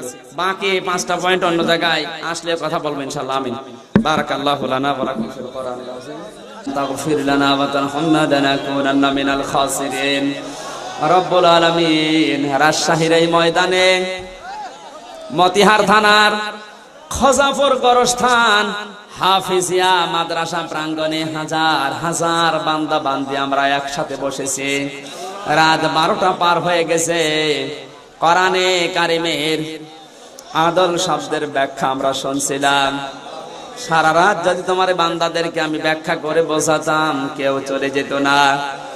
কোরআন শোনার জন্য যারা এত পাগল আগ্রহ নিয়ে বসে আছে, এই মানুষগুলোকে তুমি কোরআনের হেদায়েত দিয়ে দাও রব্বুল আলামিন। সারা জীবন অপরাধ করেছে আল্লাহ, হাত ওঠায় কথা বলবো ভয় করে, লজ্জা করে। আমাদের পেছনের দিকে তাকিও না, তোমার রহমতের দিকে তাকাও। জিন্দেগির অপরাধ গুলো তুমি এই মুহূর্তে মাফ করে দাও আল্লাহ তাআলা। সওয়াব যদি দিয়েই থাকো, কোটি কোটি গুণে বাড়িয়ে দাও। কিয়ামতে সুপারিশ করে যিনি জান্নাতে নিয়ে যাবেন, মদিনার এই সবুজ গম্বুজের নিচে বিশ্ব নবীর রওজায় পৌঁছিয়ে দাও। তামাম দুনিয়ার মাটির নিচে যারা ঈমান নিয়ে ঘুমিয়ে আছে, এদেরকে ক্ষমা করে দাও। মা বাপ যারা হারিয়ে ফেলেছে, আল্লাহ মেহেরবানি করে মাফ করে দাও রব্বুল আলামিন। এ পাশেই নীরব শহর কবরস্থান, তোমার হাজার হাজার বান্দা বান্দি এখানে ঘুমিয়ে আছে। আজকের আলোচনার সওয়াবগুলো কবরবাসীদেরকে দিয়ে শান্তি দিয়ে দাও। এমন মানুষ পড়ে আছে এই কবরে যাদের জন্য দোয়া করার মতো আর কেউ নেই। আল্লাহ তোমার আরশের দিকে এই তাহাজ্জুদের সময় হাত তুলেছি, আল্লাহ কবরবাসীকে মাফ করে দাও। রিয়াজুল জান্নাত, জান্নাতের বাগান, হাফিজিয়া মাদ্রাসার উদ্যোগে কোরআনে কারিমের এই মাহফিল কিয়ামত পর্যন্ত তুমি এটা জারি রাখো আল্লাহ। কোরআন শোনানোর জন্য যারা এত পাগল আর শোনার জন্য যারা এত ব্যস্ত, এই মানুষগুলোকে তুমি ওমরের মতো কোরআন বোঝার তৌফিক দাও। হাফেজ মাওলানা রবিউল ইসলাম, হাফেজ আব্দুর রশিদ সহ নাম না জানা যত আলেম এখানে বসে আমিন আমিন করছে। মাহফিলের সম্মানিত সভাপতি, আল্লাহ তাআলা মাথার তাজ তুলল যত শিক্ষক এখানে বসে আছে, এদের সম্মান তুমি দুনিয়া আরো বাড়িয়ে দাও, এদের সম্মান তুমি আখিরাতেও দিও, জান্নাতের জন্য এদেরকে কবুল করে নাও। মা বোন যারা এসেছে, যাদের পরিবারে অশান্তি আছে, শান্তি দিয়ে দাও। আল্লাহ তাআলা ভারতের আগ্রাসন থেকে তুমি আমাদেরকে বাঁচাও। আমাদের যুবক গুলার চরিত্র তুমি ইউসুফ নবীর মতো বানিয়ে দাও আল্লাহ।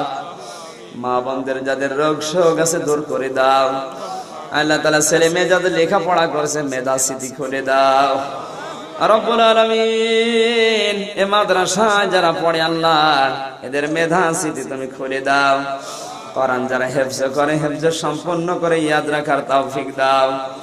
আমার শরীরটা ভালো রাখো, কণ্ঠটা ভালো রাখো, মেহেরবানি করে তোমার দিনের কথাগুলো সহজ সরল ভাষায় বলার তৌফিক দাও। আল্লাহুম্মা রাব্বিরহামহুমা কামা রাব্বায়ানি সাগীরা। কোরআনের কথাগুলো বিশ্বময় প্রচার করার জন্য রাজশাহীর ঐতিহ্যবাহী প্রতিষ্ঠান তাহজিব সেন্টার যে উদ্যোগ নিয়েছে, আল্লাহ তাআলা তার দিলের নেক মকসদকে পূর্ণ করে দাও। কোরআন প্রচারের কাজে তোমার এই বান্দার দ্বীনি প্রতিষ্ঠানকে তুমি কবুল করো।